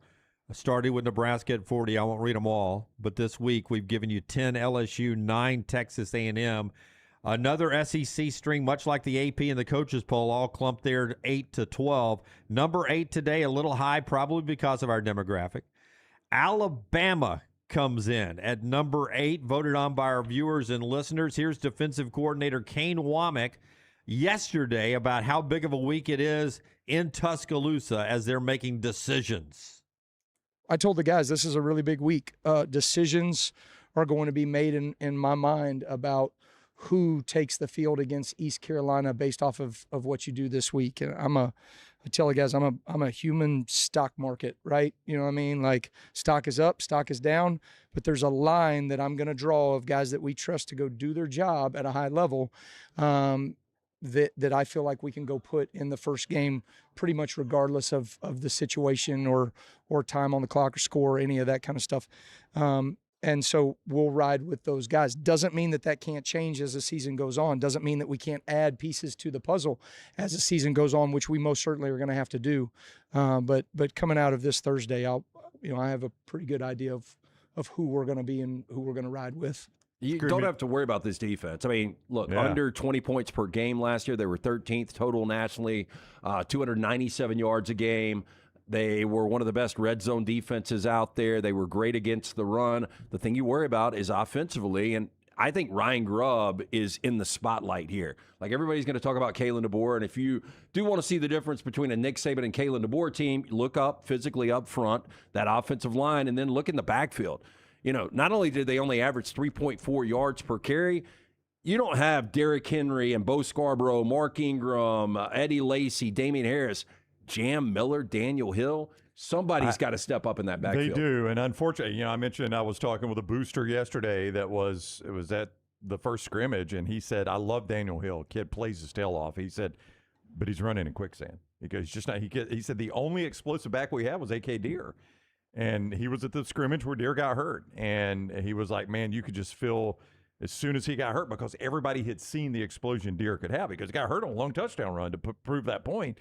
And he said the air just got sucked out of the scrimmage. Like, everybody saw it happen and knew that was. He said I didn't see Corral because he wasn't in the scrimmage, but he's been out of a lot of practice. I think people are starting to wonder if he'll be game ready, not because of physical, but because of reps for East Carolina. So as a true freshman. As a true freshman. DeBoer going into year 3, 20 wins in 2 years at Alabama. Nick Saban's first 2 years at Bama, 19 total wins. So Kalen DeBoer actually more wins. Yeah, starting from 2 different places, to be fair. Yeah, and a little skewed with the number of games and everything else involved. But I'm just saying, like, we all agree from year 1 to year 2 there was improvement. There were still so many flaws with that team. And to your point on one of your 5 storylines, if they can clean up that offensive line and they do find a go-to back, and maybe it is Crowell as a true freshman, Alabama, we believe, is going to get the quarterback right, whether it's Mack or Russell. I agree with that, but it did not dawn on me how quick Ty Simpson had to make decisions last year until I watched him play behind the number 2 offensive line for the Los Angeles Rams and saw how much time Ty Simpson had to play quarterback in his first NFL exhibition game, and I was like, boy, I've never seen Ty Simpson hold the football that long. He wasn't holding it too long. He was just able to hold it longer. He works through his progression so fast. He had to last year.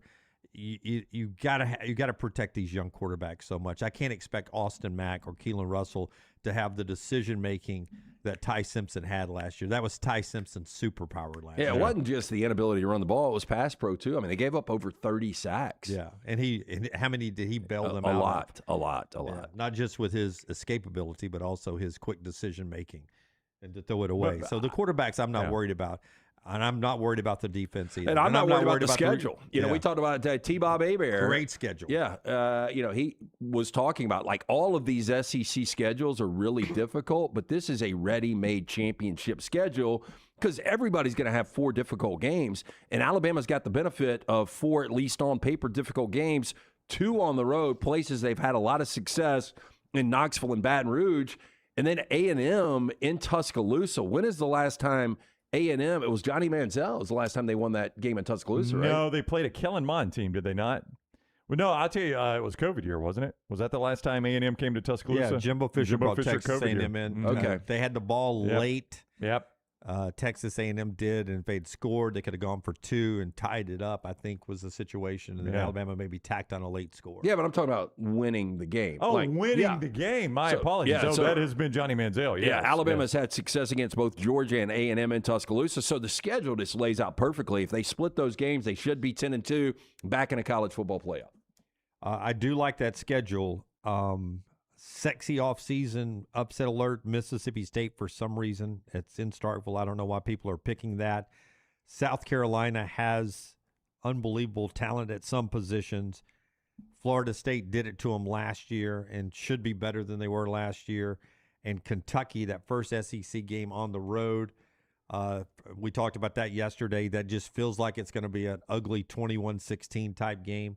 All that before you get to the heart in that Georgia game. But they should be 5-0 going to that Georgia game, like you said. I saw Brandon Walker, his new show with Josh Pate, friend of the show, discussing the other day, and Brandon seemed to think 8-4. You don't think they fire Kalen DeBoer if he's 8-4? And Pate's like, no way. And because of the new contract and the buyout, there's just no way 8-4. But to your point that you started the conversation, 8-4, Ryan Grubb's out the door. And I know they're friends, but that would be you got to make a change. That's where you know, the scapegoat, whatever you want to call it, it starts with assistants being let go, and then you kind of go from there. Yeah, the contract where it is right now with the extension, there is 0 chance. I mean, it would take something off the field, which you don't worry about with Kalen DeBoer. And then another thing, like, who does Greg Byrne target at that point? Like, if you guys had to hire a coach, let's say that he just vanished off the face of the earth. I ask Alabama fans this all the time when they complain about him. I mean everybody's going to say Dan Lanning. Dan Lanning ain't leaving Oregon. Yeah, well, I don't know. The stock's 80% down at Nike. If it continues to plummet, that would help you. Yeah, I'd watch the New York Stock Exchange. If that Nike stock keeps dipping, that opens at least the door to get him out of Eugene. I mean, that is an angle that nobody really has talked about. Yeah, but I wouldn't think. But I would believe that Dan Lanning would be the first name people would throw out.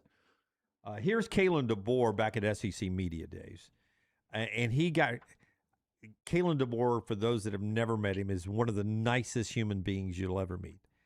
And I think we're going to get pissed off, ornery, and not outspoken Kalen DeBoer all season long because he reacted to this Connor O'Gara question at SEC Media Days this way, and then for 3 days in the national media was raked across the coals because of the answer he gave. Kalen, do you think your time at Alabama will be defined by whether you win a national championship? I certainly know that that's an important part of what's happened in the program, so I wouldn't doubt that if that's the case. I'm not focused on that. I'm focused on just helping our program be the best and trying to bring out the best and raise the level of everyone around me, from coaching staff to our players, trying to maximize what we're capable every single day. Yeah, I still had no problem with that answer. I did not like the answer a month ago. I still don't like the answer. I mean, that's why he took the job. That's why we're here. Alabama football is about winning national championships. When I took this job, that's the expectation, and that's my expectation. That's one of the reasons I left a really good job at Washington to come to Tuscaloosa was to win national championships. But Nick Saban would have never answered Not in a million years. He doesn't have to, though. No, he doesn't, but Nick Saban would have never said he was focused on winning a national championship. Yeah, because he never was. Yeah, he wasn't. Whether he says he was or not, or whether he was or not, he would never say he was. He would have said, and I can tell you exactly what Nick Saban would have said. To win a national championship, you've got to do the small things first. You've got to practice properly. We've got to play well against East Carolina. You know, he would have had all this set of things. He would have 100% would have said, he might not have where said your feet are. You got to be where your feet are. You can't be talking about championships. But when it's can we practice good today? That's right. But can when we lift good today? Took the job, his whole process was about ultimately winning national championships. But it was about the process to do it. I agree with what you're saying. But Nick Saban will always focus on the process of winning the championship, not about winning the championship. I think Alabama fans would like to hear Kalen DeBoer say, yeah, it's all about winning championships. I don't disagree with you. I think they would like to hear that. But I said this on Dusty and Danny's show on Sirius XM, and I believe this to be true. If he had said what you said he should say, I think Alabama fans would have looked at that and said, man, you're so far away from that. You need to be worried about today. You need to be worried about – they would have said, you need to be like Nick Saban. You need to be worried about today's practice. I just hope we beat Florida State this year. That's what they would have said. Yeah. He's in a no-win situation with a lot of Alabama fans, when they really look at this, there was only 10 teams that could have won the national championship last year. They were one of those 10 teams. Correct. There are some things that don't need to be said. And Alabama, their desire and the fan base expectation of national championship is one of those. He doesn't have to get up there and say that, in my opinion. We just know that to be the case. It's like the sun rising in the east and setting in the west. Alabama is supposed to play for national championships. That's the expectations. If you don't meet it, that's how you're going to be defined. Bill Curry didn't win one. He's defined as a not successful coach in Tuscaloosa. What would be interesting if Alabama does go on an amazing run, if they fix the offensive line, if they get quarterback play similar to Ty Simpson, if this defense is as good as we think, and Alabama was to get a really good seed and they were to make a deep run and maybe win a national championship, can you imagine the national reaction and how pissed off people would be if Alabama in year 3, after people saying there's no chance this guy's ever going to win one, for them to be able to win one? I mean, would it shock you guys if Alabama won a national championship? It wouldn't shock me, no. Never. No, not going to shock me. I've seen it so recently. Wouldn't surprise me at all. Yeah. Since the first one I saw back in the 20s. I mean, more shocking would be LSU and Lane Kiffin in year 1. I would agree. I would agree with that. Hey, we'll talk quarterbacks with Chase Daniel coming up at the top of hour number 3. That'll be a goodbye to our friends on Sport and State who are watching us today, 9 to 11 Central, every day now on the Sport and State site.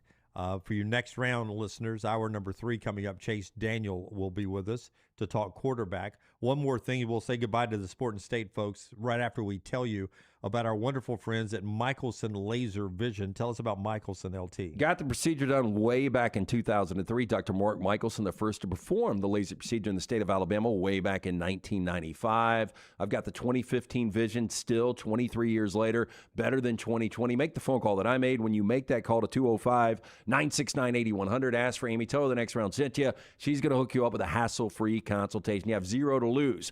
Make the call today, 205-969-8100. For more information, michelsonlaservision.com. Nick Schultz at On3 Sports gave us the 15 what he expects to be the 15 most watched college football games this year. If you did not know, the most watched team in college football last year was Alabama. This year, it likely will not be Alabama if it plays out the way Nick Schultz thinks it is. Most watched game in college football by Nick Schultz is Ohio State, Texas. I would say that even over LSU. Yeah, I would Ole say Miss. too. I think there's going to be a different buzz around LSU, Ole Miss, and I think Ohio State, based on their schedule, is going to be the most watched team. He probably says LSU, Ole Miss. Every year, the most watched game in the regular season Ohio is State, Michigan and Ohio State. Yeah, you're right about that. That is number one. I overthought that. Ohio State, Texas is number 3. LSU, Ole Miss, number 2. Number 4, Nick Schultz projects it to be Texas A&M. I can believe that. Could be playoff implications again.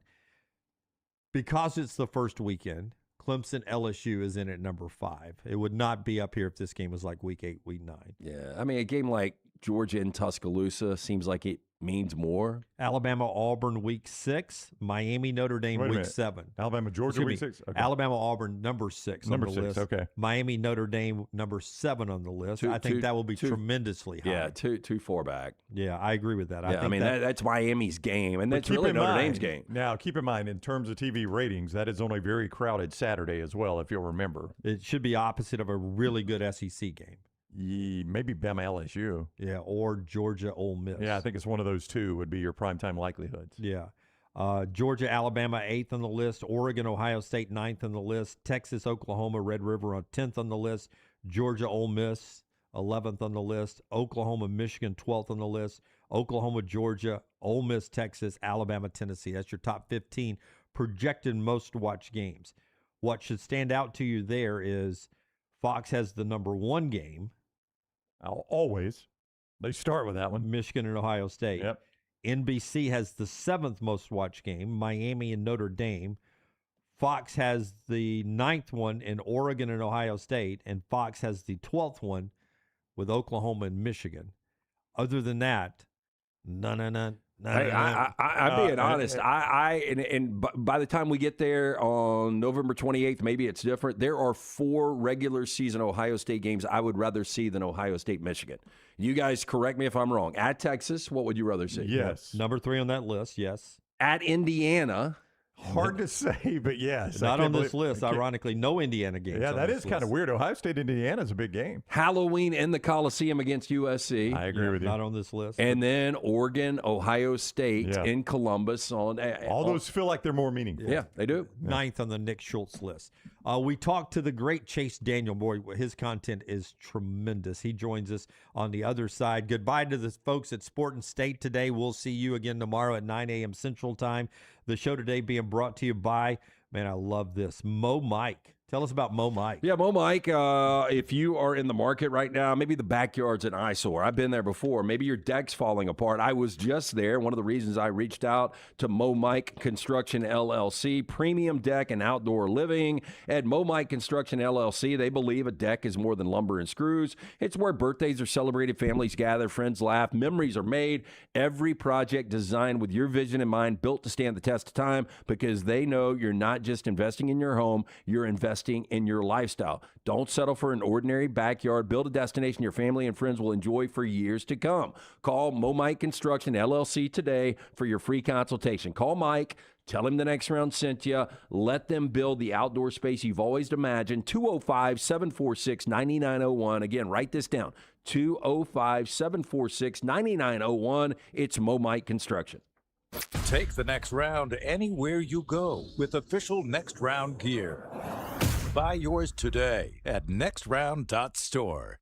You know, sometimes injury attorneys get a bad rep, being called ambulance chasers, showing up to the accident scene before the EMTs get there. At Alexander Shunnarah Trial Attorneys, this ain't that. We get enough cardio, no need to chase ambulances.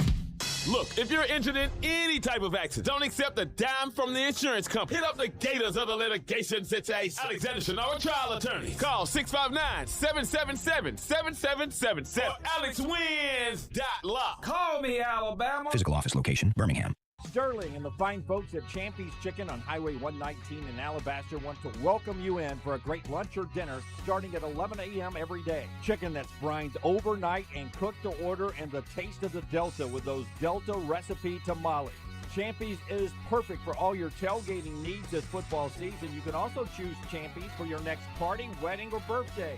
Great food, great people. Champy's Chicken on Highway 119 in Alabaster, and everything online at champyschicken.com. At Central State Bank, we are large enough to serve you and small enough to know you. Manage your money with ease, whether it's mobile banking, hassle-free checking, competitive loans, business solutions, or personalized financial advice. We're your hometown bank with big-time service. Visit us today and experience banking made simple, because at Central State Bank, you come first. Member FDIC. Never miss anything from the next round when you listen on demand through the podcast platform of your choice, Apple, Spotify, iHeart, or Google Podcast, wherever you listen. Always like, follow, subscribe, turn on automatic download so you can catch every part of the next round. Listen anywhere in the world, anytime on the Next Round podcast feed, and support the show by following, subscribing, and turning on automatic downloads on any podcast platform. Listen anywhere in the world, anytime on the Next Round podcast feed. Thanks for always making the Next Round a big part of your day. Hey, there's nothing worse than waking up to a plumbing problem. Don't get caught in a flooded house. Call the guys at Hemp Hill Services. Adam, Chad, and the team at Hemp Hill are the only ones I trust to fix it and fix it right the first time. Hemp Hill Services does it right and always at a fair price. For all of your plumbing, cooling, and heating needs, trust the name that Birmingham has trusted since 1954. That is Hemp Hill Services. Call now, 205-229-2090. That's 205-229-2090. Remember the name Way to Wellness if you're battling weight loss in your life. I'm Jim Dunaway from the Next Round. There was a time I was over 216 pounds until Way to Wellness helped me lose 45 pounds, and now for over 2 years, they've helped me keep that weight off. Here's their website, aplanforme.com, aplanforme.com. That's a great name for a website because there's no cookie-cutter plan. Everything is designed specifically for you. No contract, no sign-up fees, and your first consultation is free at Way to Wellness. Stop by the New York Butcher Shop and pick up the finest in certified Angus prime beef steaks and burgers, premium pork chops, ribs, and all-natural chicken cut to order just for you. Their chef-prepared entrees and side dishes are the perfect dinner-to-go choice for your family and are ready to heat at home. With a great selection of fine wines and desserts, the New York Butcher Shop is your one-stop dinner shop. 2 locations to serve you, Cahaba Heights and on Highway 119 in Greystone. The New York Butcher Shop, rare quality, well-done service. The 2026 Yellowwood 500 weekend is returning to the Talladega Superspeedway Friday, October 23rd through Sunday, October 25th. The triple-header chase weekend at Talladega features 3 days of high-intensity racing across 3 series, capping off with the Yellowwood 500 on Sunday. Guarantee your spot now by visiting TalladagaSuperspeedway.com or calling 877-GO-TO-DEGA. And enhance your race weekend by adding passes to the Talladega Garage Experience, the most immersive in NASCAR. 877-GO-TO-DEGA or TalladagaSuperspeedway.com. Jim Dunaway, Lance Taylor, Ryan Brown. The Next Round, presented by Bud Light, is on now. This hour of the show brought to you by Champy's World Famous Fried Chicken, your home for great tailgating. Brined overnight, cooked to order fried chicken. Highway 119 in Alabaster. Go by and see Sterling, the folks at Champy's Chicken. This next guy Brown's about to introduce, I promise you, he has to be watching the Atlanta Falcons right now. And saying to himself, I could take over that team right now and lead them to the playoffs. You think Chase Daniel could take the Falcons to the playoffs? Tua Tagovailoa's passes traveled negative 0.2 air yards last week. Yeah. Chase Daniel could take over the Falcons and lead them to the playoffs. I'll stand by that. The SEC Network and ESPN won't want that to happen. They've got him under contract now. What is up, Chase? Welcome in, Chase Daniel. How you doing today? Good, guys. How are you guys? Appreciate it. And big fan of the show. Glad I could finally get on. And also saw the news this morning about your show. And congratulations. You guys are just continuing to grow. And it's a lot of fun watching this, man. Yeah, very kind of you to say that. Very kind of and to sidestep Dunaway's very awkward compliment. Look, I try to get this arm warm because I coach my kids' flag football team. My son, he's 8.5. third grade. We've been coaching like the same kids since pre-K, and I get out there and I'm throwing every Wednesday and Friday at practice and games, and my arm is just not the same. So unfortunately, even throwing a mini ball, I don't think I could do that. Do you hear it all the time, though? And it's a testament to, obviously, you were a talented guy because you were on NFL rosters from 2009 to 22. But people always talk about, man, the money Chase Daniel made. Like, this guy had the best job in the history of sports. Do you agree with that? I mean, yeah. I mean, dude, like, look, it was a long career, 4 years in high school, 4 years in college at Mizzou, 14 years in the NFL. And it just, there's a couple things about being a backup that a lot of people don't understand. One is like, you got to play really, really well when your number's called. If you don't, you're not going to stick. And number two is like, you got to be a helper, right? You're sort of the connector, the starting quarterback to the team. But yeah, I mean, look, I think I played in 10 games over 14 years. So the brain, the body's really good. Never had surgery, only broken like a tiny bone in my like pinky toe. And all the years I've played. So I'm healthy, only 39 years old, turned 40 this year, sort of going over the hill a little bit there, but still pretty healthy. I'm interested in being in that role and helping out with QB1. Before we talk about specific quarterbacks, when did you think you became really good at watching tape? Because I love your content, the way you break down tape, and I encourage anybody who hasn't already followed Chase to go do that. When do you think you became a good watcher of tape? I felt, and I tried during college to like make sure that I was watching more tape than anyone, not just on my team, but I really wanted to be a film nerd. And look, I grew up in Texas. So Texas high school football is all the rage, at least most people think. And, we had 15,000 people at our stadium, and I was able to play. I played varsity my sophomore year as a starting receiver, then transitioned to quarterback junior and senior year. But during the junior and senior year, like I would have lunch in Coach Todd Dodge's office, who was my head coach. We would have lunch in his office, and we would be watching film in high school, breaking down. So I got a really good sort of doctorate degree in film there, and then took it to Missouri, where we had a lot of stuff. But I would say, like, to answer your question, like, I thought I knew a lot going in to the NFL, and then it's like baptism by fire, as I was the number 3 my rookie year with the New Orleans Saints, the year we won a Super Bowl, and it was Drew Brees and Mark Brunell, 2 like living legends. And man, I learned so much. Like, that was a year for me. I didn't have to back up. I didn't have a lot of duties. I did a lot of side work. I would say, like, after that year, 2009, and then into 2010 is really when I was like, hey, this is how I can get an edge up. Maybe I'm not the fastest. Maybe I don't have the biggest arm, maybe like whatever, but just knowing more than the coaches at times would really help my career. And so I would say, like, probably like that part of my career is when it happened. You will see Chase Daniel on SEC Nation with our former coworker, Paul Feinbaum. We love Paul. Our good friend Roman Harper and some guy named Tebow. That's who all is on that show. Random guy. Yeah, random dude. Who, by the way, started on the SEC network, went back and played a year, and then came back to the SEC network. I'm just saying. You got to do this again. Chase is there. You are breaking down, and Jim mentioned it. You go follow Chase on social media. You are one of the first guys, I will pat you on the back on this, you were one of the first guys I saw, if I remember this correctly, say this Ty Simpson kid can play. Like, he doesn't have a whole lot of run support. His line ain't great, but this guy's got NFL talent. Watch out for Ty Simpson. I mean, you were very early adopting that bandwagon.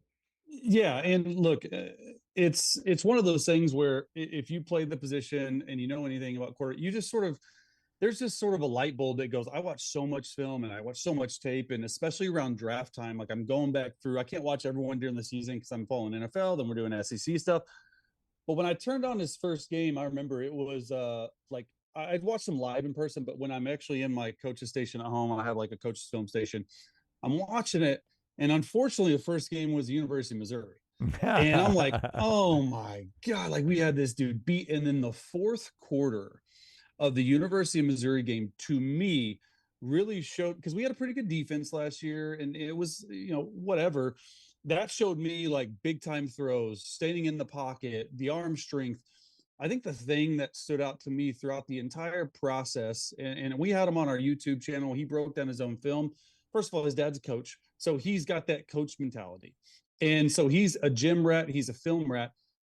But it's really hard to find guys nowadays in college that just have, I don't want to say perfect mechanics, but Ty is the closest thing I've watched in these 2 or 3 years of doing media that I've seen that it just looks right coming out. Like the ground force, the multiplication of the arm, the twist, the arm angle, everything just looks pretty throwing the ball.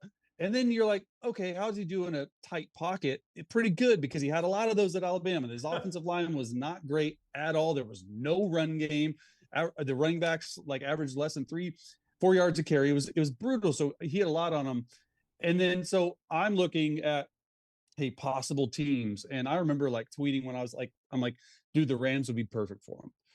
For a multitude of reasons. One, the Sean McVay offense fits him really well. They ran a pro style offense. He's under center. He's doing this. He's doing that.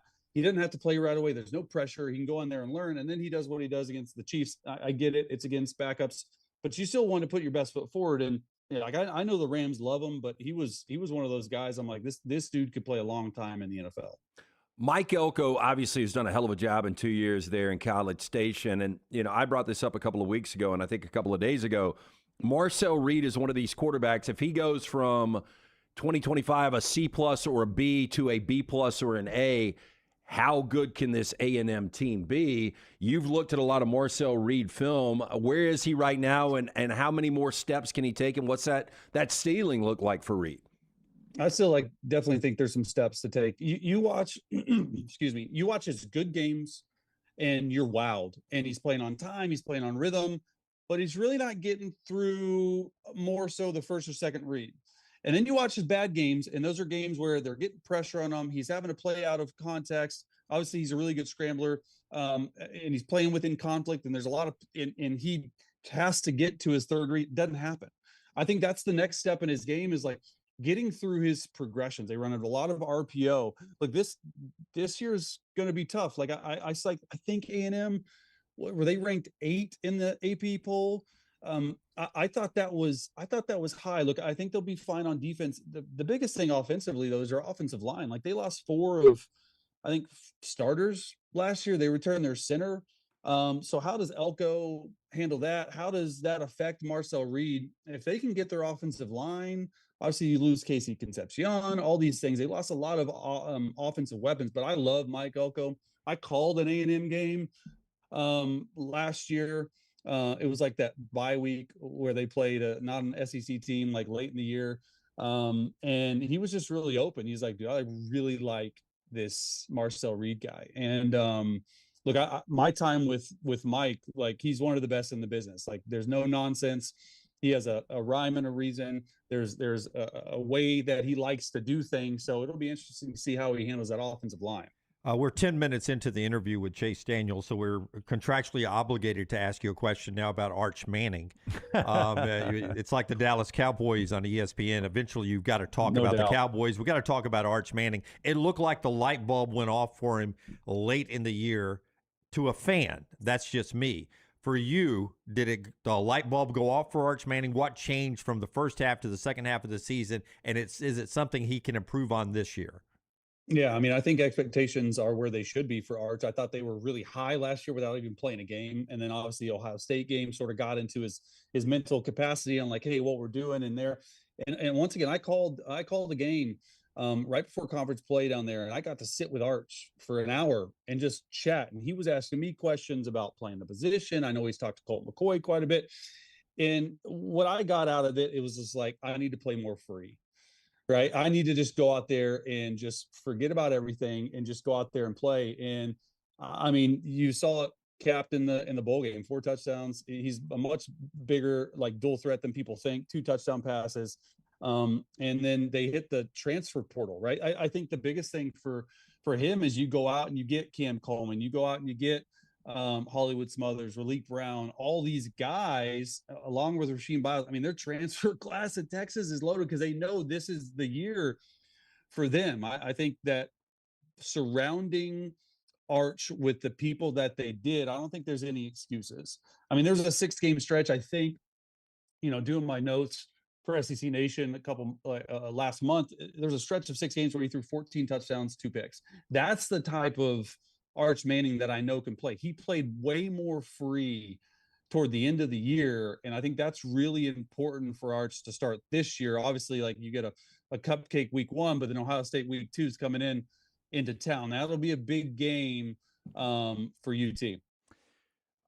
Chase Daniel is with us. You'll see him on SEC Nation, and he's looked at a lot of quarterbacks. You can see that video work that he's done there on his social media and his YouTube channel.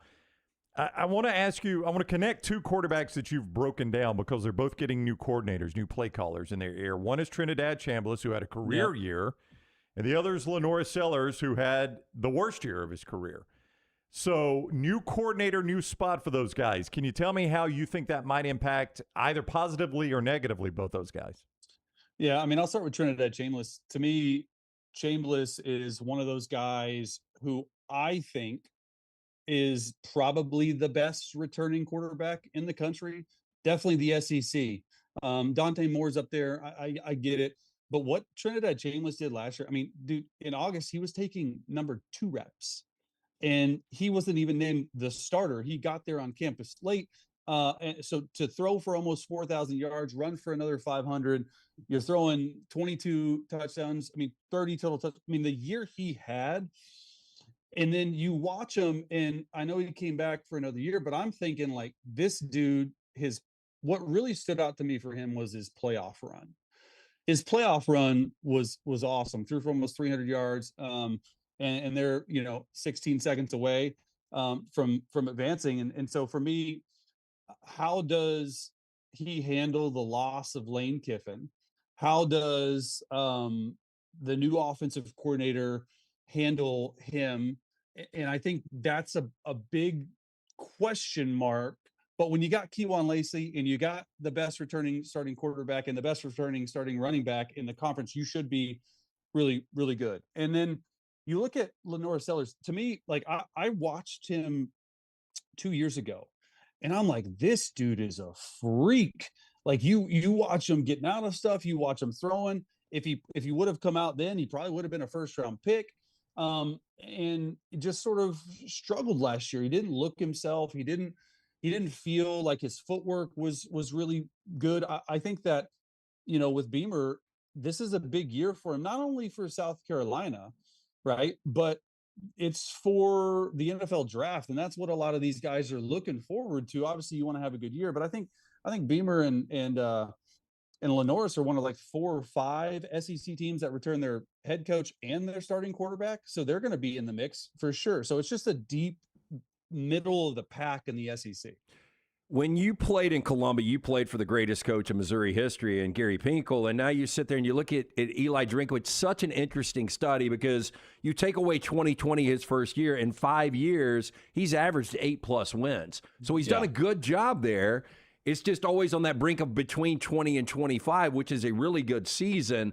Where do you think Missouri fans and you personally are on Drink right now? Yeah, I mean, I love Drink. Drink is awesome. He's a one hell of a recruiter. All Missouri Nation trust in Coach Drinkwitz. I think it's really awesome what he's done. I mean, you look at the last couple of years. Obviously, last year we didn't live up to it, but you look 2 years ago and be Ohio State in the bowl game, would have been the college football playoff. If it was expanded. So I think the biggest thing for us is we haven't had solid, consistent quarterback play since Brady Cook. And I think that's sort of figuring that out with Austin Simmons coming in there. What's that look like? How does our defense look? The schedule is not the easiest. I think there's a lot of those things. I think if Austin Simmons can play how I think and how the coaching staff thinks a little bit behind the scenes, I think they'll be pretty good. As you get ready for SEC Nation, your workout regimen, is it more Tebow, Roman Harper, or more Feinbaum? I think I'm definitely not Tebow, but we will be working out on Friday mornings when we get there for sure. Dude is unbelievably jacked. I'm like, what are you doing? Like, this is not just natural, but he's like, dude, it's natural. I mean, he eats like super healthy. It's impressive. I'm more not Feinbaum because Feinbaum I feel like does nothing. I'm right in between. I'm not like the heavy lifter, but I'm not the casual. I'm like in between. I like biceps, cardio, abs. I live on the beach here in San Diego, like that kind of workout. Dude, I'm very much, well, I won't say very much, but I'm heterosexual. I'm not as manly as these guys here. I'm the least manly guy on the show here. Right. But Roman Harper the other day, he was doing the ALS challenge, and he was jacked up, man. Yes. Yeah, his arms were tremendous, much bigger than when he played with the Saints. And I'm blown away. You're gonna have you have to carry your weight on that weight room, man. Chase, I gotta think, watch what I'm eating. Yeah, you've got a better chance. Here's how I would say it. Chase, you've got a better chance of matching Tebow's lifts than matching Harp's suits. Harp's suits, so that's going to be impossible to match Harp's suits, I think. Dude, I don't know. Like you guys are ready for some fire this year, because I've got some suits that have been brought out that haven't made national television yet, that I've had for quite a. I don't think it's going to be on that level, but you'll be pleasantly surprised. I would love to see him one up Harp in a suit just to see Harp's reaction. That would be fantastic. If you have a better suit than him 1 week, I'm tuning in the next week to see what Harper brings out. I got to bring my fire. Yeah, for sure. I would assume you playing in the Big 12 and just making this transition to the SEC network. You haven't been to all 16 campuses. Like, where are some of the places you look forward most to going? Yeah, that's a great question. For me, like, I hadn't been to College Station in a long time until last year. I called that game. I mean, it was unbelievable. I think for me, I went to Georgia last year because I called the Georgia non-conference game. That was awesome. That was my first time ever there, between the hedges. I've heard that like Arkansas, like if they're good, can get pretty rowdy. I've heard that South Carolina's great. I haven't been there. I think obviously like the biggest one is Tennessee. Rocky Top, never been there ever. So those are probably the ones. I've actually called a Kentucky game last year. I crossed a lot of them off last year. Called a Kentucky game last year, and that support staff there is awesome. That stadium's great. It'll be interesting to see what Will Stein does down there. So all these teams, man, truly. Like, have you been in state though? Have you been to either Jordan Hare or Bryant Denny? No, I haven't. So I'm excited to see those as well. I mean, like you can name any stadium, like Auburn, Alabama, like all these, Ole Miss. We played in 06, but I didn't really get to go. LSU. I've never been to LSU. Oh, yeah. man. I mean, see, like, so all these guys, like Death Valley, never been. So I'm excited about it. Yeah, I envy you, man. Getting those for the first time, it'll be spectacular. Yeah, that's fantastic. That'll be awesome. Chase Daniel Official. That's where I want to send you on YouTube. Right where you're watching us on YouTube, flip over Chase Daniel Official. Do for him what we ask you to do for us. Give him a thumbs up on his work. Subscribe, set your alerts so you know when he drops content. And I don't know crap about football, but I watch it and I'm like, all right, I see what Chase sees right there. Sense. Yeah, absolutely. That's funny. Look at him move his feet in the pocket. Look at that guy. Yeah, of course. Yeah, of course he's doing it right. Also, you can follow Chase on social media as well, at Chase Daniel. Very easy, at Chase Daniel. Do not put an S on the end. It is a singular Daniel. No S. Yes. He's dealt with that his whole life, I can promise you. Chase, thank you very much for the time, man. It is great to have you on. We hope we can do it again soon. Awesome, guys. Thanks for having me on. All right, man. Take care. Chase with us on the Alexander Shunnarah Trial Attorneys Hotline. And our countdown to kickoff with our friends at Innisfree. He'll get a chance to go to Innisfree soon. Oh, heck It's yeah. a game day tradition. Yeah. There in Tuscaloosa. It's 10 days. We're 10 days, single digits tomorrow. Innisfree countdown to kick off your game day tradition right there at Innisfree Irish Pub in Tuscaloosa and Lakeview. Irish-inspired pub food, the signature Irish gold sauce, and always a world-class atmosphere right there at Innisfree. And the show also being brought to you today by our wonderful friends at New York Butcher Shop, LT. The New York Butcher Shop had a conversation with our man Jim yesterday. They serve up the freshest meats, from the ribs, the chicken, the steaks, the pork, everything in-house right there. Everything fresh. Obviously, the in-house sides made every day. Those casseroles, the deli sandwiches, fantastic selection of fine wines and desserts as well. 2 locations, the original Cabo Heights, Highway 119 in Greystone. Rare quality, well-done service. It is the New York Butcher Shop. And it is time for 4 Downs, presented each day by Central Alabama Asphalt and Construction. As you ride the roads of Birmingham and see those road construction, and the whole state of Alabama, in fact, those road construction projects, a good chance you're seeing Central Alabama Asphalt do those. The big federal, municipal, statewide projects, they do a lot of those, but don't let that tell you they don't have time for your smaller job. the one at your house, like a parking pad or driveway, your church parking lot, your community center parking lot, you own a store, you need that parking lot done. They do those smaller projects, same crews, same quality, same no excuse standards, an entire division dedicated just to that. For an estimate, any job big or small, give them a call, 205-349-0910. 205-349-0910 or centralalabamaasphalt.com. First down. Our 40 and 40 team today, Alabama. So first question, Alabama theme. What happens first? Kalen DeBoer wins a national championship in Tuscaloosa, or I will give you the combination of 4 other SEC coaches. John Summerall in Gainesville, Pete Golding, Ole Miss, Josh Heupel, Tennessee, Alex Golesh, Auburn. I will start. I will take Kalen DeBoer. I mean, Alabama is the closest of any of those, obviously. That goes without saying. But, boy, I'm getting 4 teams on the other side. But Tennessee, I mean, I've seen it once in my lifetime. Yeah. Ole Miss, I mean, put that aside. You've not seen it in your I've lifetime. seen Auburn once in my lifetime, and Florida is just, boy, it seems like a long – I would think Summerall would have the best opportunity here of the 4, but I feel better about – just the history of Alabama. I'm going to take Kalen DeBoer. I'll take him not this year, next year. And I feel like Golding and Heupel, sadly, are going to go the other direction from where their programs are right now or have been. And Golesh and Summerall are just getting there to build. So I think DeBoer could beat him to the finish line. So I'll take Kalen DeBoer. Yeah, I mean, DeBoer needs to do it in 3 years. I don't know if he's going to get more than 3 years to win a national championship. I know that sounds crazy, but 3 straight 10-2s, getting to the playoffs and losing. I don't know where you would be, but save the graphic, Brownie. What about you? No, I'm going to take 4 coaches over 1. And you gave me some pretty good programs there. I agree. I've not seen Ole Miss do it. I've seen Auburn do it once in my lifetime. Get close another time. Florida is the one I've most recently seen do it, obviously. Tennessee's done it before, but I'm going to take 4 coaches. Second down.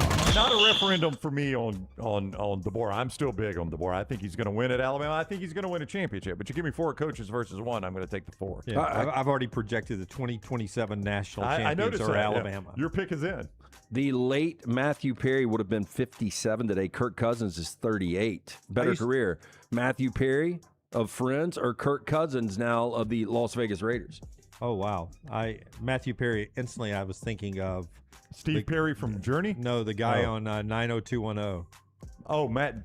Luke Perry? Luke Perry. Yeah. I was about to say He's dead too. I was about to say I had his sideburns for a brief period of time when that show was on. I loved those days. I grew up when I could grow hair a little bit too. Yeah. God, I'm gonna say.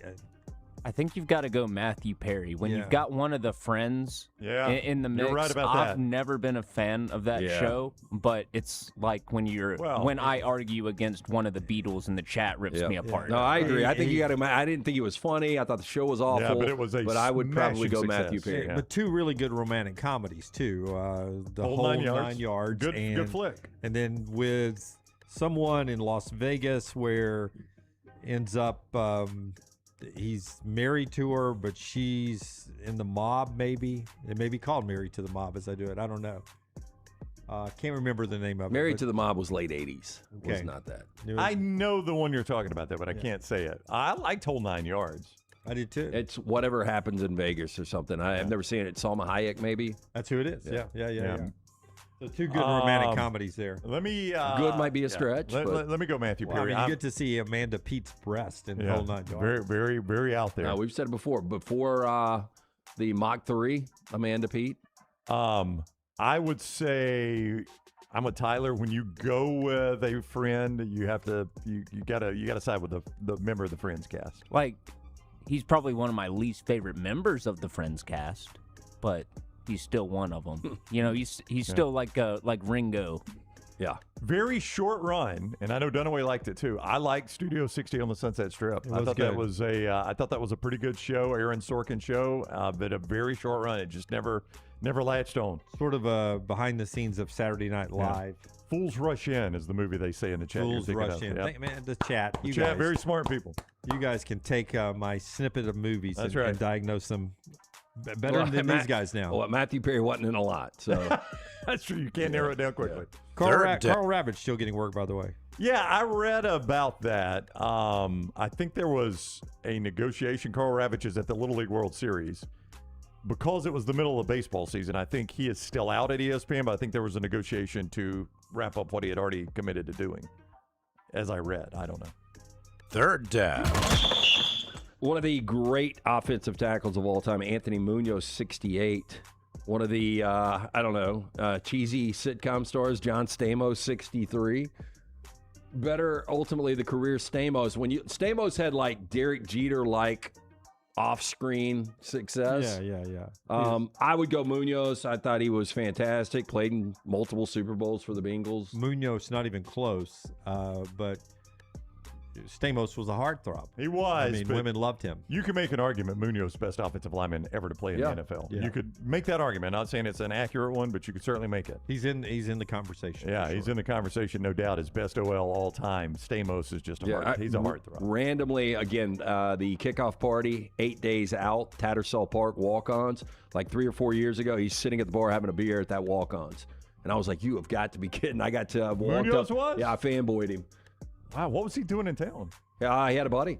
Really? Yeah. Okay, I'm going to go Anthony Munoz here. Yeah. Fantastic. So Anthony Munoz, estimated net worth between $8 and $15 million. Oh, he didn't make a ton of money, no. Stamos, net worth of $25 million because he's got that. I would have thought more. Full house money. Full house money plus General Hospital money. And Fuller House money. And Fuller House money, which wasn't very much at all. Yeah. But he also toured with the Beach Boys for a little bit, too. Oh, wow. The Kokomo, the terrible cocktail song. Awful song. Yeah. Yep. And Fourth down. That is third down. Former United States President Bill Clinton is 80 years old today. If I asked you, better career, Bill Clinton or Bill Belichick? They both like certain something. They did. They both had a weakness. Same kryptonite? Yeah. I thought Clinton did a wonderful job as president, but it's Bill Belichick. He's the greatest NFL coach of all time. I think I agree with Dunaway. Both of them, hey, listen, both of them had to fight through a remarkable amount of controversy in there. Like Belichick, there was always some sort of controversy around him, whether it was Deflategate. I don't think it was as high as what we got with, was it Stargate? Was it Kenneth Starr and Linda Tripp? Yeah. I mean, the Lewinsky thing is obviously the biggest of all of them. But I had just started working at Jackson, and at that point, everybody thought that they were going to impeach Clinton. I think technically they did. I think they passed an impeachment thing on the House floor, and they just didn't remove him I think for he office. was impeached but not removed. Yeah. I will say this, and this is very uncommon this day and age, but I know a lot of Republican voters that look back and say he was a very good president. Like, I didn't like his policies at the time, but as I look back on it now, if you can strip away the controversial parts and just look at what he did as a president, there were a great deal of positives there. But played a mean saxophone too. Yeah, he did. But in reality, and I thought he was a very good president too, but he changed the way media was done. As we start this new venture today, Rush Limbaugh became very popular because Bill Clinton was president. Rush Limbaugh was able to start a whole network basically bashing Bill Clinton and the Democrats who were in office for 8 years? Yeah. And turned it into gold, even gold microphones and everything. But Clinton did relish the spotlight, and a lot of presidents before that didn't necessarily want to be in the spotlight. He would go to games. He was a big sports fan. But, I mean, you go back and you look at Rush Limbaugh and the way he sort of, like, without Clinton, I don't think Rush Limbaugh blows into what he turns into, and then in that sense, I don't know if we get CNN and Fox News and what we have now, and the Clay Travises of the world. I think it all met at a perfect time to where Rush Limbaugh could exist. I mean, because back then everyone listened to Rush every day. Yeah, and it was to, bash Slick Willie. Yeah, I've seen. Yeah, that what he called him? That was. Yeah, I think he started that actually. I think Limbaugh started calling him Slick Willie. Yeah, he started the Clinton crime family. He's the one that started that too. I will say this, though. I've read a lot of people on both sides of the aisle. This is Democrat and Republican. Say when it came to the politician part of being a politician, he's the best that's ever done it. Like when you were one-on-one with him, you felt like you were his best friend. I heard that Secret Service had a difficult time rounding him up too. Oh, there's no doubt. Because he would just disappear and want to go to a bar in D.C. and they're like, "What the hell?" We've talked about, and I noticed this the other day. I was going through some of my contacts on the phone, and I probably have 20 dead people on my phone. How many do you think Clinton's got? Yeah. I think he knows. Yeah. How many of them were the last call? Yeah. We can do a Rumble stream talking all about it. Yeah. He also changed the way the State of the Union's done. It was the writers for Bill Clinton that started having guests at the State of the Union because that was a way to tie something. Today we're going to start an education. Today we've got a third grade teacher, Nancy so-and-so from a third grade class in Minnesota. She's with us at the State of the Union tonight. Nancy was spending her own money. But not anymore. Nancy. Not anymore, thanks to our bill that we passed. And he started that, and every president does that now. All right, that's our 4 downs today, brought to you by our friends at Central Alabama Asphalt. The show today also being brought to you by our friends at Michelson Laser Vision. They bring you the viewing menu today. 205-969-8100. Again, I had the 2200 vision years ago, 2003. I got the procedure done. Only took 12 minutes for both eyes. 2015 vision, better than 2020. Make the phone call that I made. Ask for Amy Toe. The next round sent you. For more information, 205-969-8100 or michelsonlaservision.com. So last night I went to go see the anniversary re-release of Texas Chainsaw Massacre. That movie is still gross 50 years later. Oh. Putting somebody on a meat hook? Oh, yeah. That's not good. You really just see... The dinner table scene, too. Oh, yeah. Like, just, so uneasy watching that. Yep, and the whole thing's supposed to be a commentary on the meat packing industry and factory farming, and then you really see it in that meat hook scene because Leatherface puts her on the hook and then goes back to one of the other bodies and starts cutting that up, and the camera just does this slow zoom on the girl's face as she's hanging there just terrified. Yeah, I thought another thing that was so eerie about that movie is a lot of it's like done at dawn and dusk. Mm-hmm. Like, you've got like limited visibility of the lighting in that movie. I just thought it was so well done, but everything was uneasy about that movie. Yes, it is. It's disturbing, but also beautifully shot. The ending shot of Leatherface swinging around the chainsaw. Chainsaw dance? Yep. It's so bizarre, but it looks great. So I'd recommend everyone watch that if you like horror movies.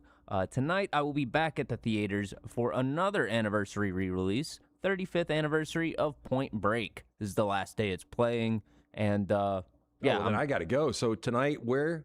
Tonight, 7 p.m. at the Summit. Okay. I'll see you there, my friend. Alrighty. Yeah. Oh, wow. It's a date. Wow. You should come too, Brown. You haven't seen Point Break. I have not seen Point Break. Well, you need to watch it. You want to go? I do not. Shocker. But thank you for the invite. Are you playing golf today? I probably will, yes. Hulu has added Men in Black, Men in Black 2, and Men in Black 3 to its catalog. The first two movies are a lot of fun. They did not add Men in Black International with Chris Hemsworth and blanking on her name, the girl from Creed. Yeah, she was also in Westworld. Yep. That one bombed and just did horribly, so I guess Hulu decided that one was not worth the licensing fee. And then finally on Prime, a recommendation for Jim. If you haven't seen it yet, Challengers with Zendaya, the tennis movie. Did you ever get a chance to watch that? I did not. That one did not interest me. I saw, the girl with the bad teeth did a tennis movie one time with a guy. It was a romantic comedy. It was good. Natalie Portman? Yeah, no. The upside down Spider-Man kiss. Oh, Kirsten Dunst. Dunst. Yeah. She did a tennis movie one time. Yeah, she does have some. She's got some canines. Yeah, they're like Jules got the one kind of chipped Yeah. out, but yeah, Kirsten Dunst had the. They're very pronounced, right? And she's married to the fat Matt Damon, by the way. Yeah. Oh, she's married. Yeah, she's married to Fat Jesse Damon? Plemons. I did not know she married. Yeah, they Fat met Damon. on set at How about Fargo, that? the FX series, I think season 3. So who is the fat Matt Damon? Jesse Plemons. Jesse Plemons. Wow. Fat Damon.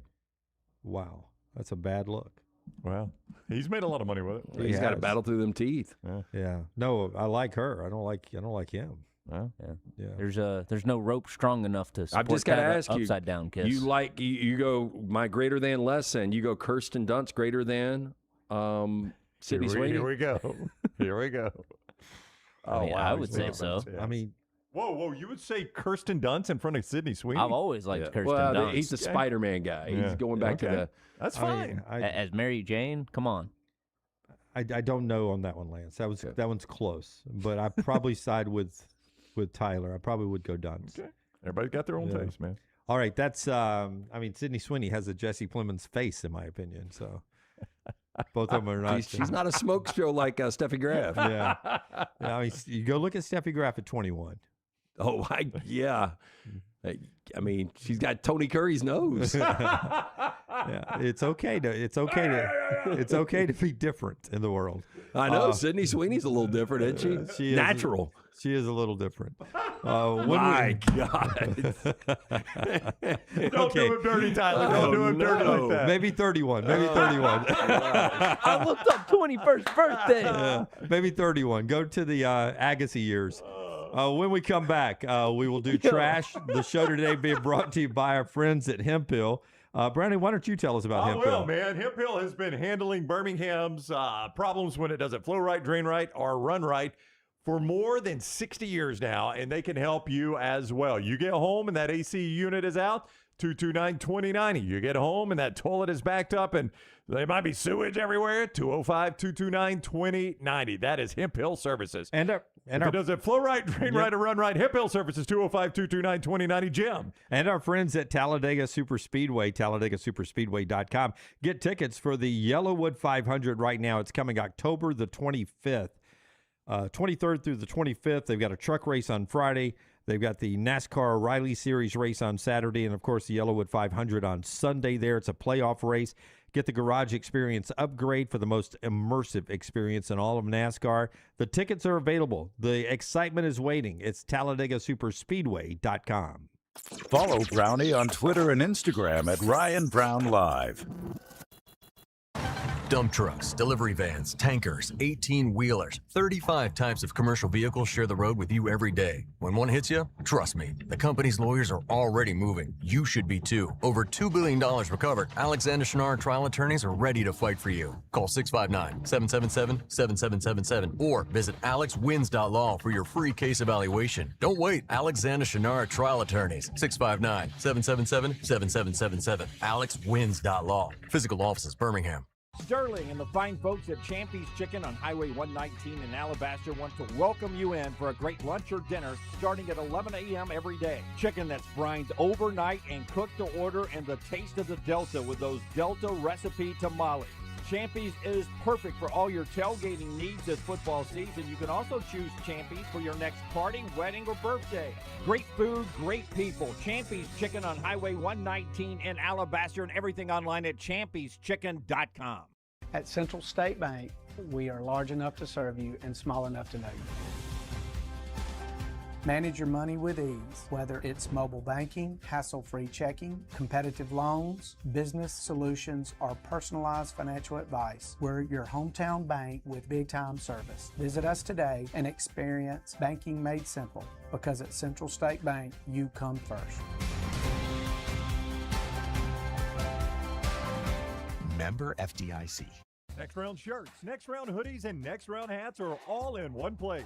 NextRound.store. Find your favorite piece of gear from your favorite show and put it in your rotation. You never know. You might be in one of our videos showing Next Round gear being worn all over the world. Find all your favorite Next Round gear by visiting NextRound.store. Place an order for you and that big Next Round fan in your life at NextRound.store. Look your best at work, at school, at the stadium, or anywhere you go wearing Next Round gear from NextRound.store. Stop by the New York Butcher Shop and pick up the finest in certified Angus prime beef steaks and burgers, premium pork chops, ribs, and all-natural chicken cut to order just for you. Their chef-prepared entrees and side dishes are the perfect dinner-to-go choice for your family and are ready to heat at home. With a great selection of fine wines and desserts, the New York Butcher Shop is your one-stop dinner shop. 2 locations to serve you, Cahaba Heights and on Highway 119 in Greystone. The New York Butcher Shop. Rare quality, well-done service. Remember the name Way to Wellness if you're battling weight loss in your life. I'm Jim Dunaway from The Next Round. There was a time I was over 216 pounds until Way to Wellness helped me lose 45 pounds, and now for over 2 years, they've helped me keep that weight off. Here's their website, aplanforme.com, aplanforme.com. That's a great name for a website because there's no cookie-cutter plan. Everything is designed specifically for you. No contract, no sign-up fees, and your first consultation is free at Way to Wellness. Hey, for all of your IT and printing needs, reach out to our friends at Xerox Business Solutions. Look, I'm still one of those old school guys. I print my notes every single day for the show. If you watch the show here on The Next Round, you see all the notes in front of me. From day one, Xerox Business Solutions, they've been with us here at the Next Round. Local for over 45 years. For all of your IT and printing needs, visit XeroxBusinessSolutions.com or call 205-969-3000. That's 205-969-3000. The 2026 Yellowwood 500 weekend is returning to the Talladega Superspeedway Friday, October 23rd through Sunday, October 25th. The triple header chase weekend at Talladega features 3 days of high-intensity racing across 3 series, capping off with the Yellowwood 500 on Sunday. Guarantee your spot now by visiting TalladagaSuperspeedway.com or calling 877-GO-TO-DEGA. And enhance your race weekend by adding passes to the Talladega Garage Experience, the most immersive in NASCAR. 877-GO-TO-DEGA or TalladagaSuperspeedway.com.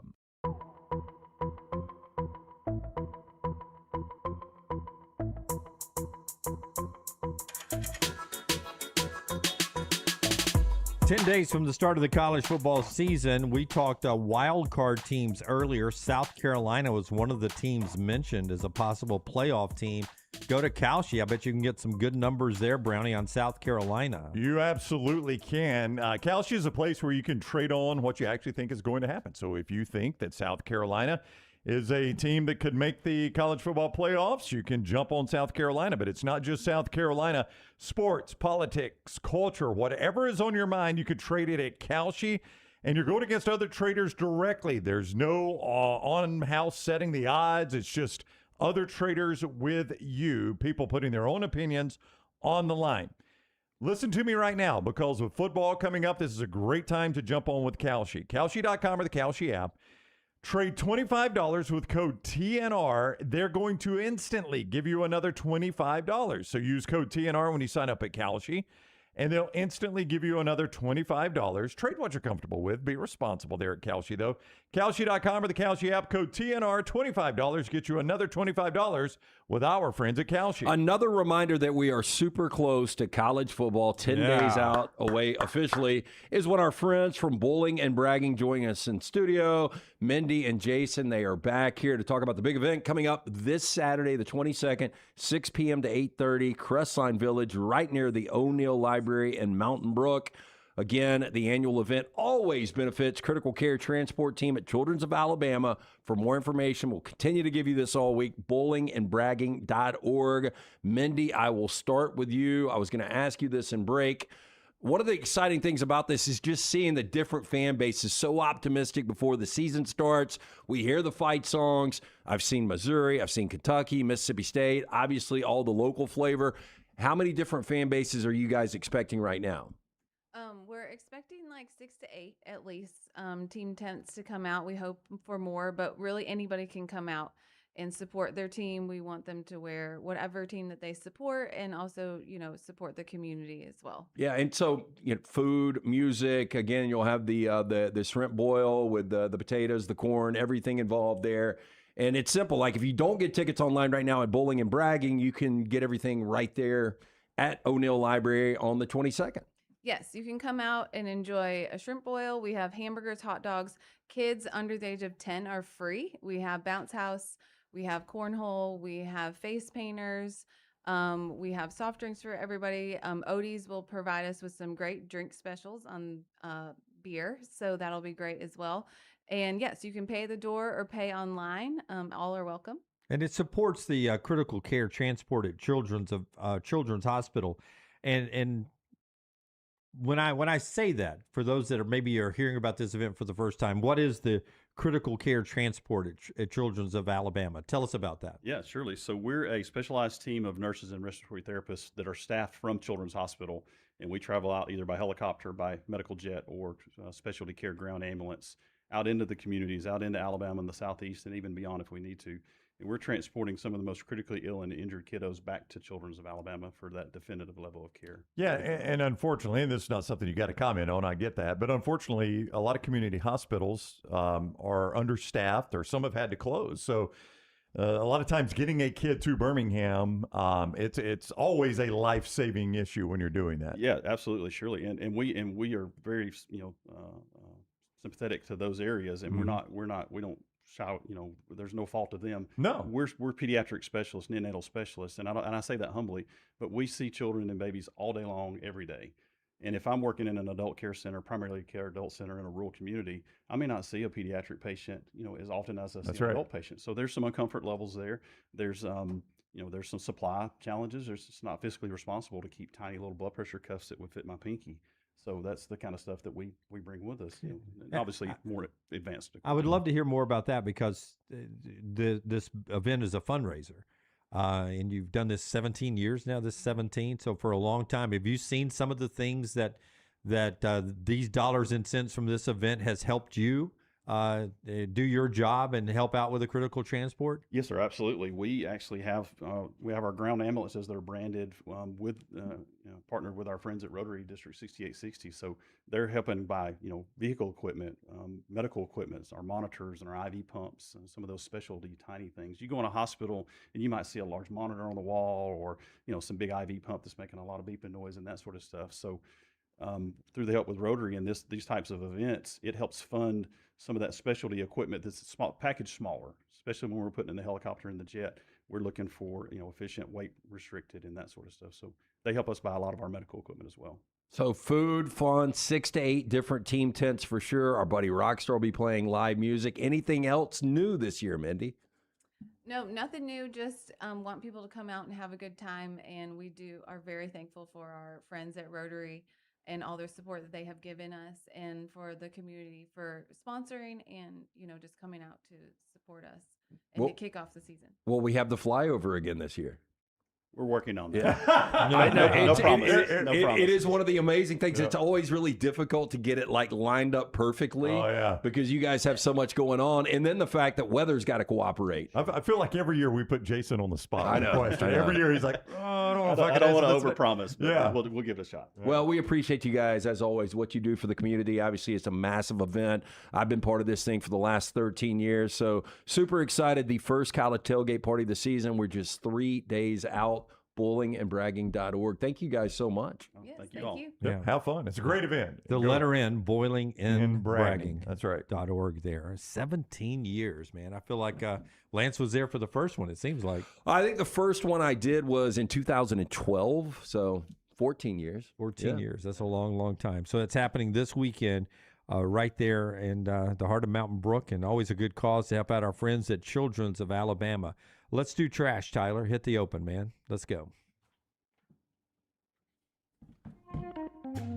There's no doubt you need length and girth up front. Length matters. LT's Trash is presented by Bud Light. Easy to drink, easy to enjoy. Our friends from Bud Light want to remind you again that 5th anniversary party is coming up a week from tomorrow. Tattersall Park, walk-ons, brought to you by our friends at Bud Light, of course. We will have incredible specials out there, great giveaways. Our man Alexander Shunnarah will be on site. Clay Travis will be there with us, so looking forward to that. We start first. A Chinese movie has gone viral for making almost no money following its release and for its animation that viewers have branded, quote, worse than AI. New Ally, which translates to Here Comes the Ox, is an animated feature film. Here comes the ox. Also served as the only crew members and voice actors, the director and the writer.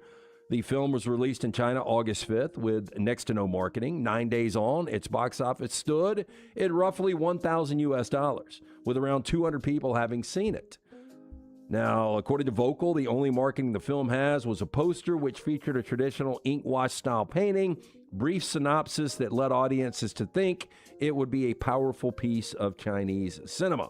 However, they were surprised to see the computer-generated animation, and the film as a whole was much more crude than they had expected. Audience noted the character movements were jerky, occasionally clipped inside of each other, while the textures flat and smeared together.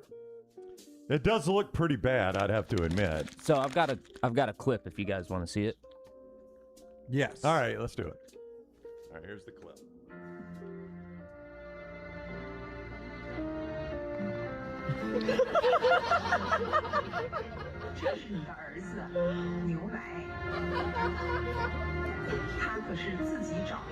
That's pretty bad.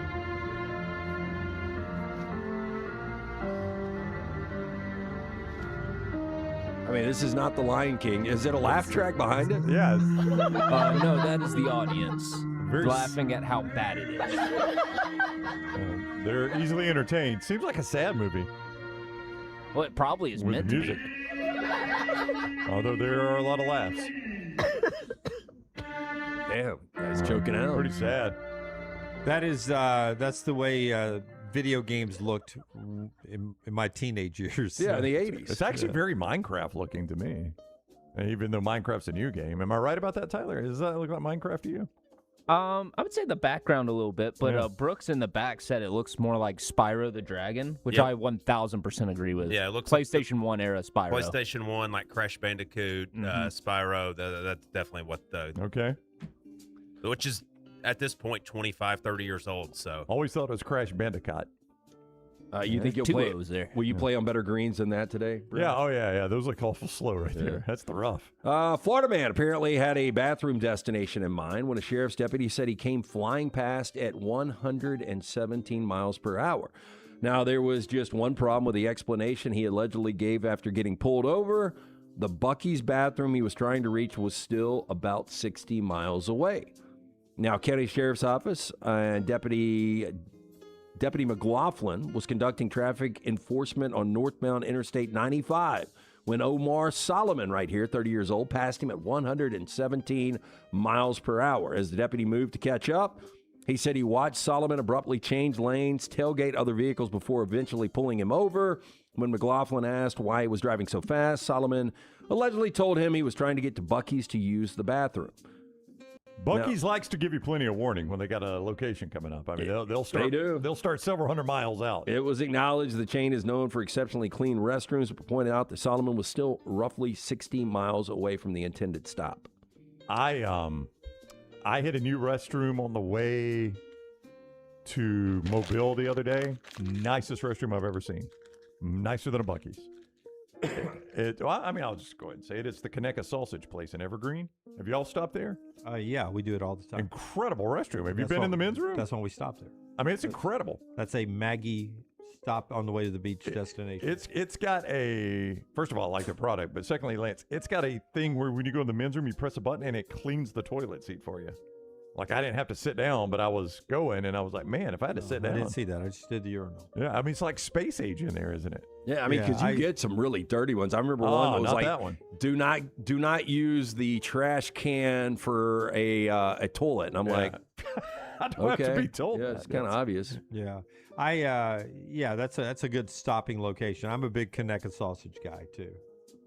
Not a big Buc-ee's guy. I'm anti-Buc-ee's now. Well, Those Buc-ee's lawsuits continue to rub me the wrong What way. are the lawsuits? I haven't seen those. Oh, where they sue the people that We've had a few of them on trash before, but basically anytime you have the a likeness. business that has a beaver or Now, a business people- similar to Buc-ee's Right. with an animal mascot, People in the they come chat after you. always say they've got to be aggressive in these for the one time where it's really close. A judge will then go back and say, well, you've never defended your copyright. You can't do it now. So that's why people in the chat say, like, give Buc-ee's a break. They've got to be aggressive on these for the day that Yeah, they've really got a great business They model. really have to do it. Yeah, See what I'm saying? Okay, but like Beaver Creek, Ohio, I think. They're Right. now in Ohio. The name of the city is Beaver Creek, and this I get it. This store existed before Buc-ee's was in Ohio. Yeah. And just because it's a beaver in their logo, they shouldn't be. I don't disagree with it. And they win all their lawsuits, apparently, because nobody can defend them. Every one of them. Why are you giving me this?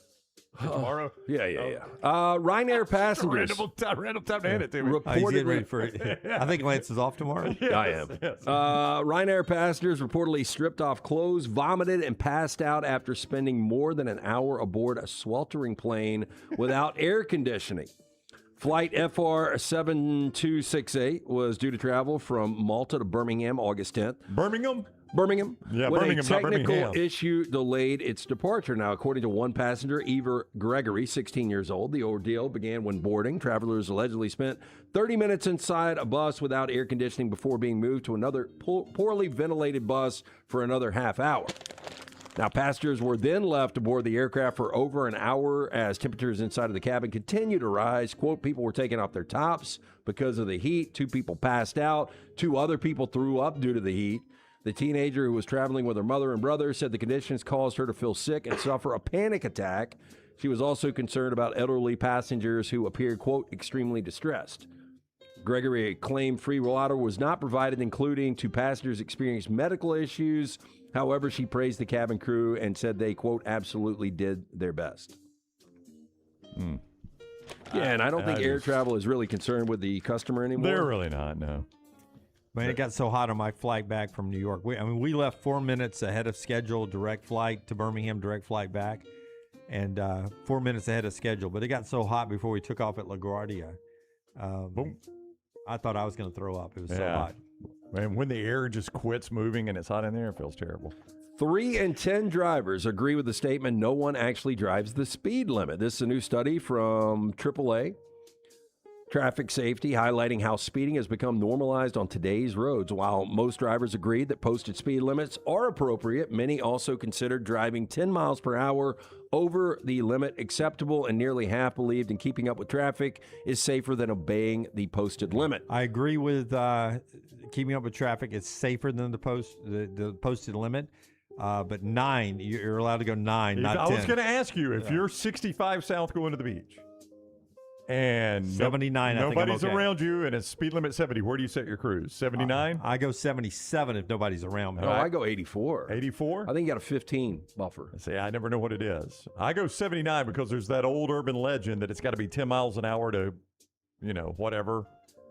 I've bought to into set off the alarms. I've bought into that legend. They're just kicked off in the weeds on their phone. 78. Keep going. But when it hits 80, it goes beep, beep, beep, beep. They got to come after me then. Now, according to the National Highway Traffic Safety Administration, speeding was a factor in nearly 30% of all traffic fatalities in 2024. Now, when people take cues from surrounding traffic instead of following posted speed limits, it creates a culture that makes crashes more difficult to prevent and roads left safe for everyone. Now, drivers' top reasons for speeding. 31% say to get around slower drivers, 25% to reach their destination faster, 21% to avoid holding up traffic. Drivers' top reasons to slow down. Obviously, 79% say to avoid getting a ticket, 72% to avoid being involved in a crash, and 60% bad weather. I just go fast because I drive fast. I'm a fast driver. That's how the Millennium Falcon is, right? Yeah, that's what y'all say.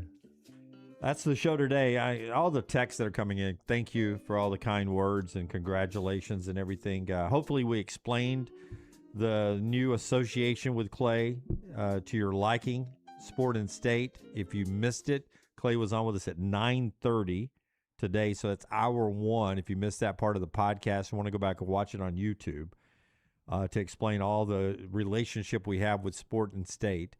The thing I'm getting a lot is, do you guys still own the next round? Yes, we do. It's a relationship with Sport and State. Partnership, yeah.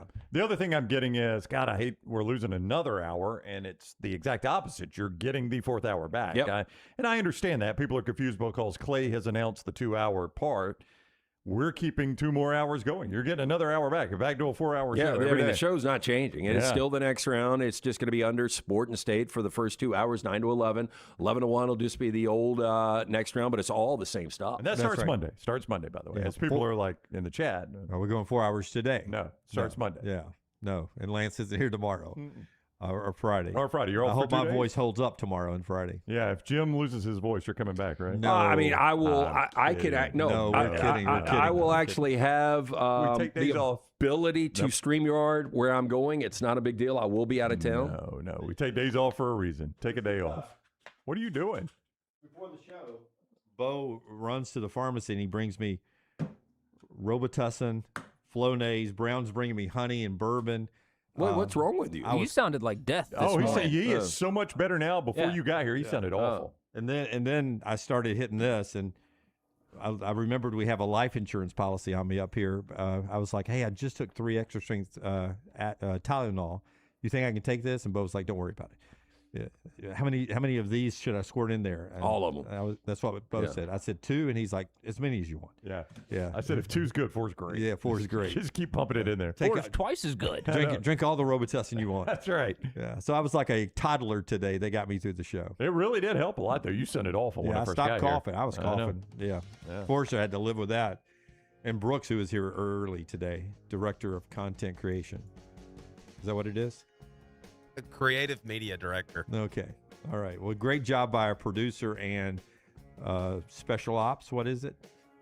That's sick. I'll take that. It's Special director ops. of operations, but I'll be Special- special ops. What are you, a TNR green- special ops. What are you, a Green Beret or something?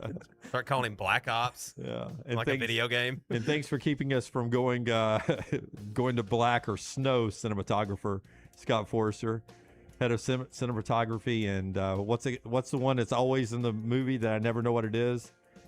Grip. No, The not key a grip. grip. Yeah, the key grip. The boom mic. Boom The best mic. boy. Best boy. The best Yeah. boy. Yeah, you're the best boy.